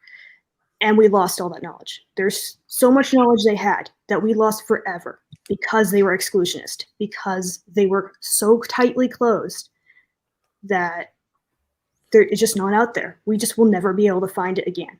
So my perspective on like a cultural anthropology stance almost is that oftentimes closing a culture only oftentimes will harm it. I'm not saying random white people should go up and down the street wearing feathered headdresses, because that'd be awful. But I'm just saying, like, in general, education, openness, understanding, these are better concepts, in my personal opinion, than excluding, than closing in on your tiny circle and trying to maintain a culture, because it will probably be lost forever. Mindy? I don't think that that's any of our decision to make on what is open and what is closed. I think that's up for the individual culture to decide whether or not they want to share with the rest of the world. So while I understand your idea, and I think that that sounds like a wonderful utopia where we can all just get along, I think until the world is accepting, it's actually safer for these cultures to be closed. Leslie, then Amy, and then I have a follow-up question myself. So Leslie? So part of this delves into initiatory practices, which are present in pretty much every single culture. Like even Norse, the reason that I bring up that I am a beginner in the process of Sather is that it's an initiatory practice. I have to do a lot of work to prove that I can handle the responsibility that Sather brings. And there's a whole lot of different kinds of Sather. And, you know, I have to prove that I'm willing to put in the work before I'm led into that. So I would consider Can you explain what Sather is to everybody else? So Sather is sort of a general term. We don't have a whole lot of information on it. I think we have one instance of it being written down in the Lokasena, and everything after that is just like random scattered fragments and archaeological finds that we've had. But Sather was in some ways considered just a term that meant magic within Viking culture because there was different forms of it, but a lot of it did involve like journey work and prophecy, and some of it included horsing or, you know, allowing a deity to sort of possess your body and give information. In the Lokasena, they specifically have to have a woman who is initiated in Sather. She is dressed in a very particular way. She sits on a throne in a particular way. Somebody sings a song in a particular way. And that was to get her into the headspace that she could, you know, give that proper thing. So I would sort of equate in a very broad term that a lot of closed practices are kind of like apprenticeships in that you have to prove that like you can put in the work and that you can respect it before you're allowed to really know it. You know, also equate it to like the Freemasons. You have to go through a long process to actually get the secrets of the Freemasons. And for some people, like women can't be Freemasons. You can only be married to a Freemason. And that's not fair, but that's how their tradition works. So from an academic standpoint, like I understand that it sucks that we lost what the druids do, but they would have told people if they wanted them to know it, and they wanted that respect for what was theirs enough that they were willing to go out without telling it. Amy? So with the concept of cultural appropriation and exclusiveness and closed groups, open groups, all of that, where does the collective consciousness stand in? Like, there's ways to get information that don't involve groups. There's ways that we're all connected where the information you have, and I have, all connects. And we're all in constant stream, or at least in my opinion. So I believe. That doesn't necessarily mean it is, but that's really a strong belief of mine. So strong, I'd say, like, pretty damn strong on that one. And so with the collective consciousness, like, once I start looking at it, like, is it really mine? Is it really yours? Is it really that person's? And when I think about God, spirituality, right? Spirituality, you can use the word God, universe, source, creation. You can use the word, I don't know, Gaia. I don't care what you count as God in the sense of God or goddesses or deities or higher power or whatever you want to refer to it as. But in that concept, that is not exclusive to anybody. Like, at least in my religion, in my faith, higher power is something that's accessible to everyone. In my beliefs. So how do you then say that's mine? This is only for this group. And how do you, I guess my question is then, I'm not trying to like argue about whether one is right, but how do you balance that in your own heads? How do you say, okay, well, this, like, how do you balance that, I guess, mentally? So I have a follow-up question here before we get to Mindy and Spawn. Is there an aspect, and this is for everybody, is there an aspect of what you do that you found out was cultural appropriation that surprised you? We've talked about a lot of big things with the Norse symbols and the runes and the tarot, but what is the thing that surprised you the most that you found out was considered cultural appropriation about what you do? Let's start with Spawn and Lord Fafnir. You should start with Mindy because she raised her hand before you did the follow-up. Okay, we'll go back to Mindy, I guess. Sorry, I wanted to answer Amy's question the way I see it. I think it's the way that we reach that knowledge. I think we can all reach the same knowledge. It's just the path in which we take to reach that knowledge. I 100% believe in, the universal knowledge that we all share. But I think it's just the way in which we've come to reach that knowledge and the way that people have been persecuted in reaching that knowledge in their specific way. I also, in my path of spiritual Satanism, I have a very different idea of how humanity came to be than a lot of people do. And I don't know why it popped into my head, but while Celeste was talking, I was thinking, can we just talk about how racist Ancient Aliens is? And that just popped into my head for a second. But I mean, we could if we all were up to date on that, but I don't know. Yeah, I mean, his hair is iconic, but those ideas, tragic. But yeah, I think what the difference between the universal collective knowledge and what cultural appropriation is how we reach that collective knowledge. And I think we're able to reach that without even following a certain path.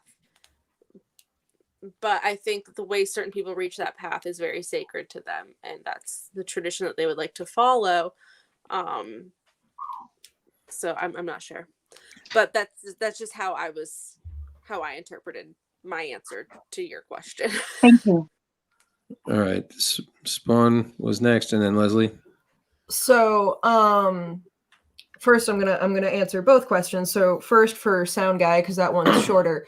The smudging for me, actually, I didn't that was a surprise to me. I didn't realize that smudging and the term smudging in and of itself. So also the white sage. So I've completely changed that about my practice, which, also was not difficult to do. But yeah, honestly, that I learned that I think maybe a year or two ago, and honestly, yeah, I was very surprised by that. But hey, learning. And then for Amy's question, for me, I honestly I'm not sure, because like for me, I've been doing this for so long, for most of my life. And I think that in terms of sort of like the psychic circles that we run in, I have that. I'm not sure if it's an advantage or a disadvantage, but I think that I have that over everyone else. And it's not necessarily the length of time that I've been doing it, but the fact that I started doing these practices as a small child. You know, it really kind of changed how I see things and how I view things. So like I totally believe that we are all interconnected, but I do also believe that the way we choose the ways in which we choose to connect are super super super important. And because there are so many things that go into this, because like in talking about cultural appropriation, we can also really start getting into the racism of things, but we can also start getting into ableism and like literally all of the isms. This is like a super super epic snowball that I'm trying, you know. I've lost my train of thought. Come back. All right, let's reel this back. So actually, I'd like to, this isn't an answer to your question, Matt, but this is sort of just something that snowballed off of the collective conscious and like the process of getting to the information. So one of the ways that you can actually think about the process of cultural appropriation is with the white sage smudge sticks. Of that is a very sacred ritual to the native peoples that we don't even know about because it's a closed practice. But somebody at a native ritual saw them waving a bundle, said, I can do that. And now you can buy bundles wherever, and all they tell you to do is wave it around. They don't bring up, you know, the sacred process of it. They don't bring up, you know, any spirits that you invoke. They don't tell you how to honorably like dispose of the rest of the bundle, if you know it's only used one time or not, or if you can use it over and over again. They don't bring up like how to thank the spirits. They don't bring up what exactly it's used for, if it's cleansing in general or if it's cleansing for a specific kind of ritual. And that's sort of where I think the appropriation comes in, is somebody saw the process, went, that looks pretty and shiny and I can do that, and didn't actually understand the honor and the practice that goes into it. And then in response to Matt's question, I am a piercing apprentice. And so learning about different kinds of piercings that are sacred to cultures, and particular kinds of jewelry that are sacred to cultures, and like have to do with their initiation processes of becoming an adult, or, you know, going through a particular trial, or different kinds of tattoos that have those kinds of things. And that was, you know, something in particular that really hit home for me, especially as an aspiring body art. I myself have learned a lot about sage from Spawn in the last year or so, and I gotta say, like growing up where I did, I always thought it was just used by like Rastafarians and college kids to cover the smell of weed. So I didn't realize that it had so much more impact. Spawn. So I just wanted to jump off really quick of a thing that Leslie made, because you made me think of something when you were talking about how, you know, someone saw somebody using a bundle of sage at a native ritual and started waving it around, and now that's what we think that using sage is. That made me think of sort of the modernized world and the way that we also like seek out our supplies and stuff. And I'm wondering, you know, I feel like the modern world also helps in sort of concealing that knowledge, because in talking about the smudging and sage specifically, I have also seen some indigenous people going, actually, you could totally use these indigenous things if you would just buy them from indigenous people and not your local witchy shop that are run by white people, because we don't see any of that money. And so that's something that I've been mulling over a lot in my head, because it's one of those things of like, we understand that this is cultural appropriation, but so do we stop using it completely, or do we just give our money to the actual source of the farming, which is the indigenous people? And sorry, that's like a whole nother thing, but it just made me think, your comment just made me think of that. Actually, that was exactly what I was going to say, Red. Like, literally, I was about to say, like, if you are buying sage, why don't you buy from the people who know what they're doing the most with it, who actually grow it themselves, who bundle it themselves, who grow it, sustainably. And honestly, like, that's how I kind of, I guess, how I said, how do you balance this? That's one way I balance it, is that I only buy, unless, of course, I'm in a pinch, because I'm sure we've all been somewhere where we're like, we really need the sage right now. We need it right now. But generally, when I can, I always stock up my supplies. I usually have 6 months at a time of supplies on me, easily, except for quarantine. I went 2 years out. God knows what happens. You need a big sage stick for this. But, in general, I always buy from sustainable sources when I can. At Native American tribes, there are actually companies now where they advertise and they tell you exactly where your sage was grown, what tribe put it together for you, where they get everything, what their culture is. You can see like biographies about them. You can even further donate to help them in other ways too. And I think, that's one way, going back to the how do you balance that, that's a great way, I think, personally, to balance some of those things, is to support the people who actually work with them the most. Yeah, no, I love supporting people with money. Yeah, no, I absolutely agree with everything that both of you just said. I've also seen it where they're like, yes, if you're going to buy sage, buy it from us, but definitely don't call it smudging. Mm-hmm. Yes, absolutely. And it's just one of those things where, like, for me, and I know that we talked about this a bit with Tara, where there are two, I'm sure there are multiple different, more than just the two, where like the Romanis who are fine with it and the Romanis who aren't fine with it. And so, I'm wondering if there is a sustainability type of way to also sort of thread that needle or not. These are not black and white things that can be answered in this live stream. Unfortunately, we are not going to be able to solve the world's problems tonight. We can't. Damn. Bummer. I had high expectations. But also I do want to be mindful of the time of the people that we have on here, because I know that for some of you are going to be having to leave soonish. I have to go walk my dog. So yes, before we get too long, they still have a question that I posed that only you and Leslie have answered so far. So let's go to Amanda and Celeste. You've both been sitting patiently and quiet for a while and listening. things you found that or cultural deemed as cultural appropriation in what you do that surprised you. So smudging was a big one for me, and dream catchers. I had made jewelry versions of them previous to knowing that wasn't the good idea to do. Yeah.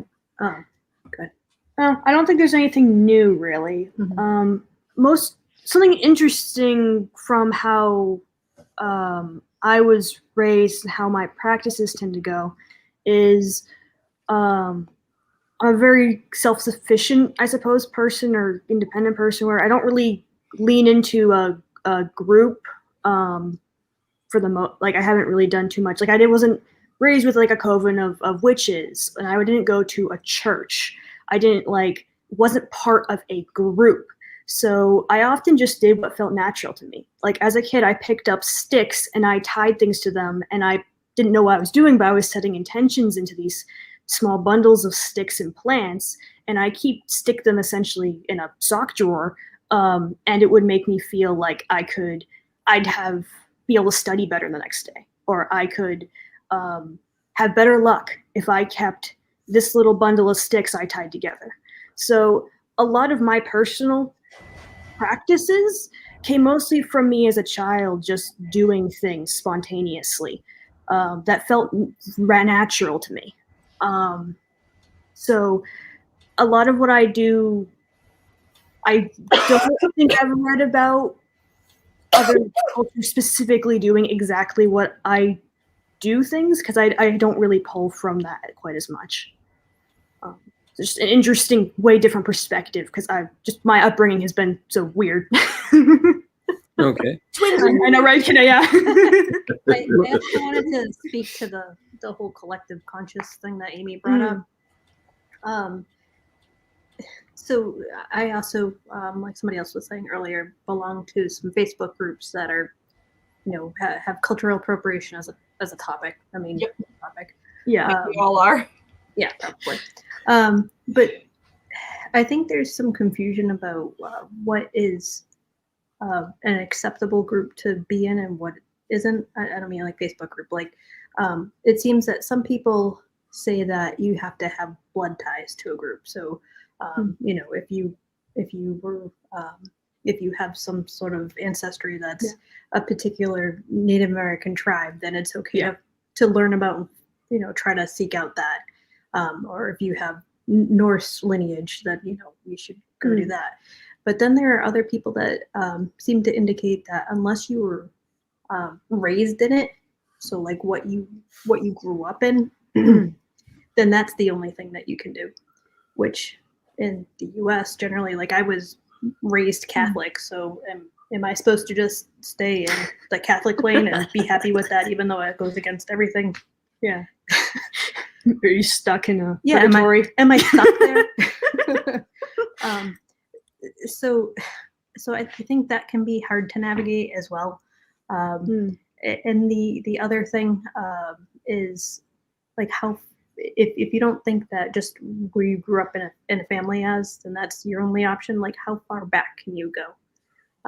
Because if you trace your ancestry far enough back, a lot of the practices look not the same, but very, very similar. Like all around the world, everybody practice some sort of shamanistic, animistic sort of practice. Now, there are going to be cultural differences, obviously, in different locations, but there's many similarities. There's a lot of similarities if you go far back enough. Yeah. And like it's kind of like at the end of the day, we all came from the same place. We all bleed red, and we all originated with the same kinds of practices. But I also don't want to, hurt anybody. That would be definitely not my intention at all. So I think it's kind of hard to figure out where your lane is. Yeah. All right. Looks like Leslie has something to add here, and then we'll go to Mindy and Lord Fafnir, not necessarily in that order, and your responses as well. Leslie? Okay. After this point, I'm sorry, I do have to go just because. That is fine. We are winding down anyway. I have a husky, and she's looking at me with like her most glorious side eye of we're in bed by now because we've already been walked. What is going on? Personally, I'm not a firm believer in the collective unconscious. I know there's been some experiments on animals done where it seems like animals have hereditary instincts that weren't derived directly from their parents, and it seems like they picked it up from the other species. The consensus is not out on that, and I don't think that collective unconscious necessarily gives people a right to certain practices. But as far as I've seen, most of the consensus around whether or not you can practice something is if you have not been initiated into it by somebody already in the practice, then you should have blood ties to it. And a lot of them don't want to do the blood ties thing just because it gets into a weird like blood quantums, especially for Native Americans, where people will be like, I'm 1/32nd Cherokee. And it's like, so your great grandparent was half? And that's obviously not fun or helpful for anybody. But other things where you have to be initiated or you have to be family is like, I forget exactly. They call it powwowing as well, but like the Pennsylvania Dutch. Hey, that's us. Yeah. So using, I think I talked about it in mine last time, but like they have a book called The Long Lost Friend, and they had spells specifically out of that, and like Appalachia, and those practices are closed unless you're family. And family doesn't necessarily mean like only blood ties. Family can be if you're adopted into it by somebody willing to teach you. but you still have to be considered family in order to practice those things. I can't go, well, my family's Pennsylvania Dutch, so that automatically means I'm allowed to practice it. I still have to put in the work to actually form a connection with somebody who practices that, build that bond, be adopted into that, culture effectively. And the emphasis I put on everything is like, you have to put in the work. As someone who is Pennsylvania Dutch, who is not a part of any of those practices, I 100% agree with that. I would, even though I'm Pennsylvania Dutch and I have an understanding of the culture and traditions and things, I would never dream of just sort of busting my way in like I know what the hell I'm talking about, because in terms of all of that, I do not. I am more familiar with day-to-day living, and also mostly when you refer to Pennsylvania Dutch people just automatically assume that you're Amish. The amount of times people have asked me if I'm Amish, and I'm like, yes, clearly. By my style of dress and the fact that I'm driving this car. And of course, I'll talk about appropriation. It's not Pennsylvania Dutch. It's Pennsylvania Deutsch. It's German, you morons. It's not Dutch. It's German. So tell me how you really feel. All right. So let's Sorry. Let's pull it back. We're getting way off topic again. True. We still have 2 people to answer the question. So want to try and wrap this up because we are well over the 2-hour mark here now. Yeah. So Lord Fafnir, Sure. Okay. something that has surprised you that was considered cultural appropriation in what you do? Well, I put it this way. I mean, it's already been mentioned, but yeah, the whole smudging thing really caught me off guard. I kind of went, really? Because it's just like, to me, it seems like, the practice of smoke cleansing is very common. And then to basically find out, okay, so it's the word smudging and it's the white sage. Mainly because of people, like when I first learned about it, they think, well, what do you use? Well, we always use white sage. It's just like, it's like, okay, so that's that's the common thing. I had no clue that was actually considered offensive and an appropriation. So I mean, it doesn't bother me to change it to something else because it's a very easy fix. But again, that's like I said before, it's one of those things that were other people using it not with any malice intended, just out of pure ignorance. Yep. To hide the smell of weed. Truly. Yes, that's patchouli. Yeah. Patchouli. Both where I grew up. Also enjoy this. And lastly, same question, Mindy. I think you're the only one left that has not answered this. So we briefly touched on it already. The same as Amanda with the dream catchers. So I used to make not traditional dream catchers. I made intention catchers is what I called them when I was selling them. I think that's what I call them. So I would attach certain types of gems and beads and make them out of certain colors to draw a certain intention, and made them with that intention. Yep. Which I almost now think is worse than just actually making dream catchers, is like taking something that is so sacred and bastardizing it. So I absolutely do not sell those anymore. I'm not going to destroy them. I'm taking them apart and I'm going to use them for a different project. Because my whole company is based on recyclable and kind of discarded objects.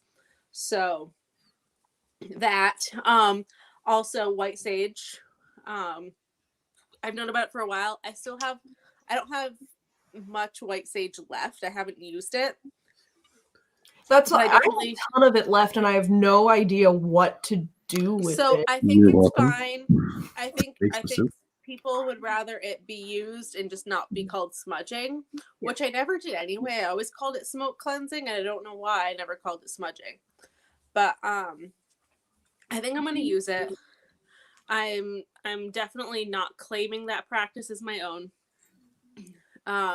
I would feel weird giving back like 2-year-old sage to somebody who is of that culture. I also have a lot of white sage incense left that I'm just going to use as the nice smell because I like the smell of it. And I think those are my 2 big things. The person with the impatient husky. Hey, who's moderating here? I don't know. Back off. Well, you I've gave got him one job and I'm gonna do it well, damn it. Well, you gave him the job. Let him do it. Yeah, really? Sorry. Oh my god. So as an aside, one of the ways that you can I didn't call you yet. Wow. Now who's getting punchy after 2.5 hours? All right, Leslie. very upset, okay?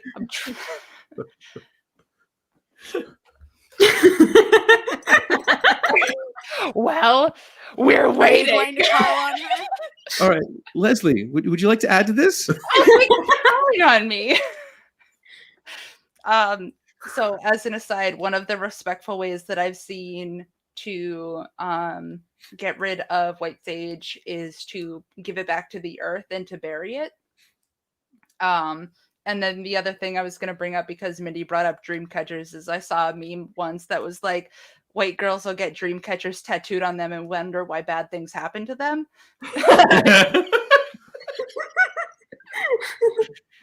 It's so true though.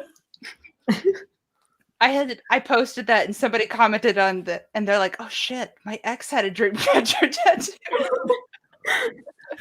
Hence Because X. dream catchers catch bad things, and you have it on your Exactly. body. You don't They're put all it. coming to your leg. Someone, You're gonna yeah, have to cut that someone, leg off.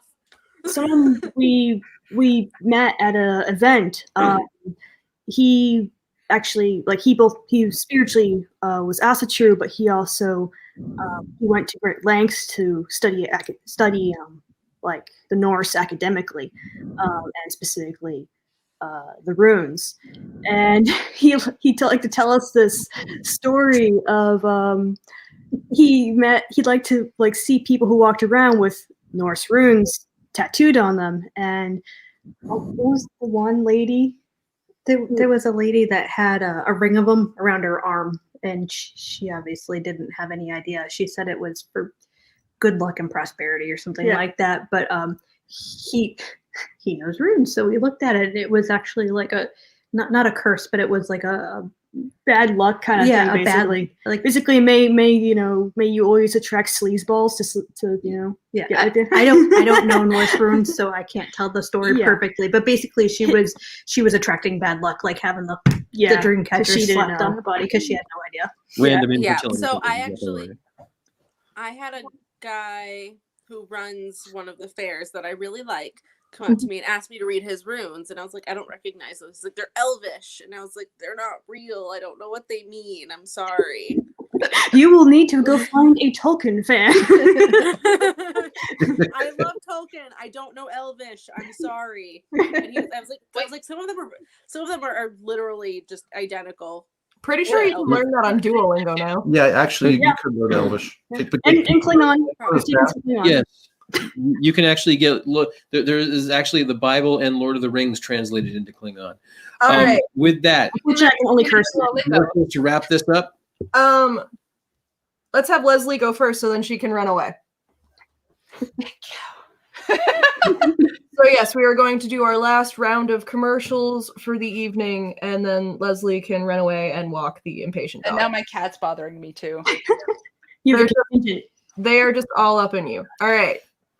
All right, now you have my permission to speak again. Talk quickly.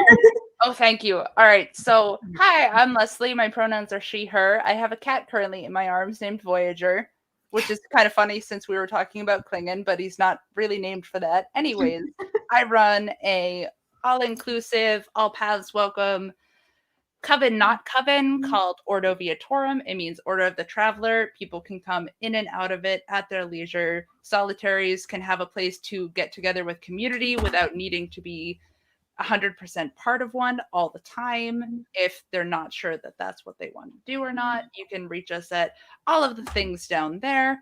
And then if you want to see my crafty shenanigans,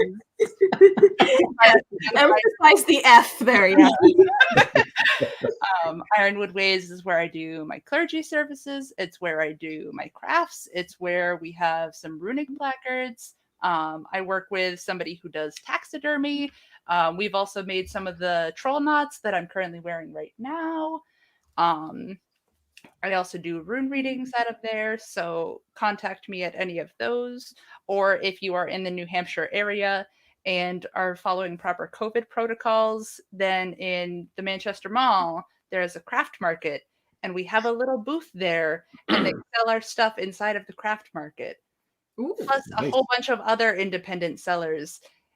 And or you can go in there and ask about applications to sell things out of there, because then we can get more witchy things in. And we're always trying to get more witchy things into the craft market and corrupt it. But like in a good way. All right. Amanda and Celeste, your commercial. hold on. Definitely right there. Okay. Linda goes first. I do Goodbye, Leslie. tarot, oracle, and crystal readings. I also do energy healing. You can contact me at that information there. That'll give you readings and stuff. The thing. Yeah, the thing. I also sell crystals and crystal kits, and I have an online class about crystal grids and how to use them. And that's not there, but you can get in contact me, and I can give you links to that kind of stuff too. And she makes everything actually really easy to understand, and she uses real human language. Amazing. That's concise. I'm not very long-winded, so I can't. No Elvish or Klingon. No. We like her. Yes, this is me. I'm Celeste McElhaney. Blue Dragon Collectibles is my Facebook page. The actual website is not up currently, but you can reach me at the Facebook. I'm super responsive. I do clay figures that are dragons, gnomes, trolls, fantasy stuff, anything that's vaguely fantasy or D&D related. They're usually like this tall. Mimics. I do lots of mimics. I'm currently writing D&D compatible modules and setting materials that I will also be talking about there, and probably starting some other blogs and stuff. But yes, I'm a fancy D&D nut, and I make things for it. There you go. All right. So then we're going to move on to Mindy. Can she do a shorter commercial? So you can do the shortest one here. Unmute your microphone. Can't hear you. Nope, still can't hear you. Still can't hear you. There we go. I fixed it. Now the host has unmuted my mic. So, thanks. We double clicked at the same time. That's probably why I kept getting muted. So I run Witchcrafting Company. I own Witchcrafting Company. I'm the only one in Witchcrafting Company. I do witchy things. I'm mostly based out of Norse mythology, but I do spirit boards. I do just typical witchy things. I'm starting some more kind of fantasy stuff to just kind of cater to the Ren Fair community and the fantasy community. You can reach me at those things. Facebook is best. Those things? Those things. I like that. I'm gonna do Amy's real quick for Amy, because Amy also had to leave early. I believe it's because of her child, but I could be wrong about that. But Amy's amazing. I love Amy. Those people with their children that need attending to or something. Yeah, tell me about it. So on the screen right now is Amy's contact info. We are hoping to have her on the show as just herself, like one of our normal shows. She's lovely. She's excellent. She does great work. We have all, this clan and the Mindy, I believe, have all partaken of Amy's services, and she is a wonderful human being. So please contact her for further services that she can do for you. And now it is time for the long-winded one. Sorry. Don't make it so long-winded. Hello, we are Lord Fafnir and Spawn Psychic Readers in this quadrant here. Our website is currently on the screen, www.fafnirandspawn.com. We also have a Facebook page, Lord Fafnir and Spawn Psychic Readers. You can book readings with us in both places. On our Facebook page, we have a fancy smanchy Book Now button that has our entire list of services, as well as you can just put yourself right into our calendar. It's very convenient and user-friendly. You can find us on YouTube at Lord Fafnir and Spawn Psychic Readers, where we post every single live stream that we do, including and the Lord's Messages in the Music series, which we just posted a new episode of that last week. If you haven't checked it out, you should. If you are looking for daily psychic wisdom, you can follow us on Instagram at Fafnir and Spawn, where we do daily draws. And our next 2 events in February are coming up on the 11th and the 14th. The 11th is our monthly free reading stream, and the 14th will be our monthly private stream, which will be exciting. I'm excited to spend Valentine's Day with you all. Yay. Oh yeah, sound guy, do a commercial. Sound guy Oh my available God. for all your sound I don't- needs. I don't really have a commercial. I mean, you're wearing your band shirt. Makes sense. Oh yes, you can follow me on the John Spignesi band. At some point when this is all over, I will actually be out on tour. God knows when that'll be. The JSBmusic.com or .net or something like that. I don't know. It's late. This is John long. is going to be so proud of that commercial. Wow.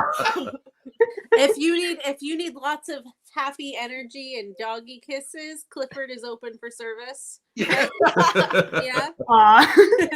You can follow us on Facebook, and you can download our stuff on iTunes and Pandora and Spotify and all that fun stuff. Yeah, under what name? The John Spignesi Band. There you go. There you go. .net or .com or something. .net.com. And I also do leather. You can contact me directly on Facebook if you want any of that freaky, kinky stuff. All right. So, Or just your belt repaired. all right. Yes, I still have one for you. So thank you everyone that watched. I say this every stream, but if it were not for the audience watching, we would not still be doing this. So thank you all. Since you all requested this, I hope that it was to your liking and that it was informative and enjoyable. And if you would like us to do a round 2 for a round table, let us know, because we like to know what you like. And so I think on that note, What? Allison says, thank you for facilitating this very important conversation.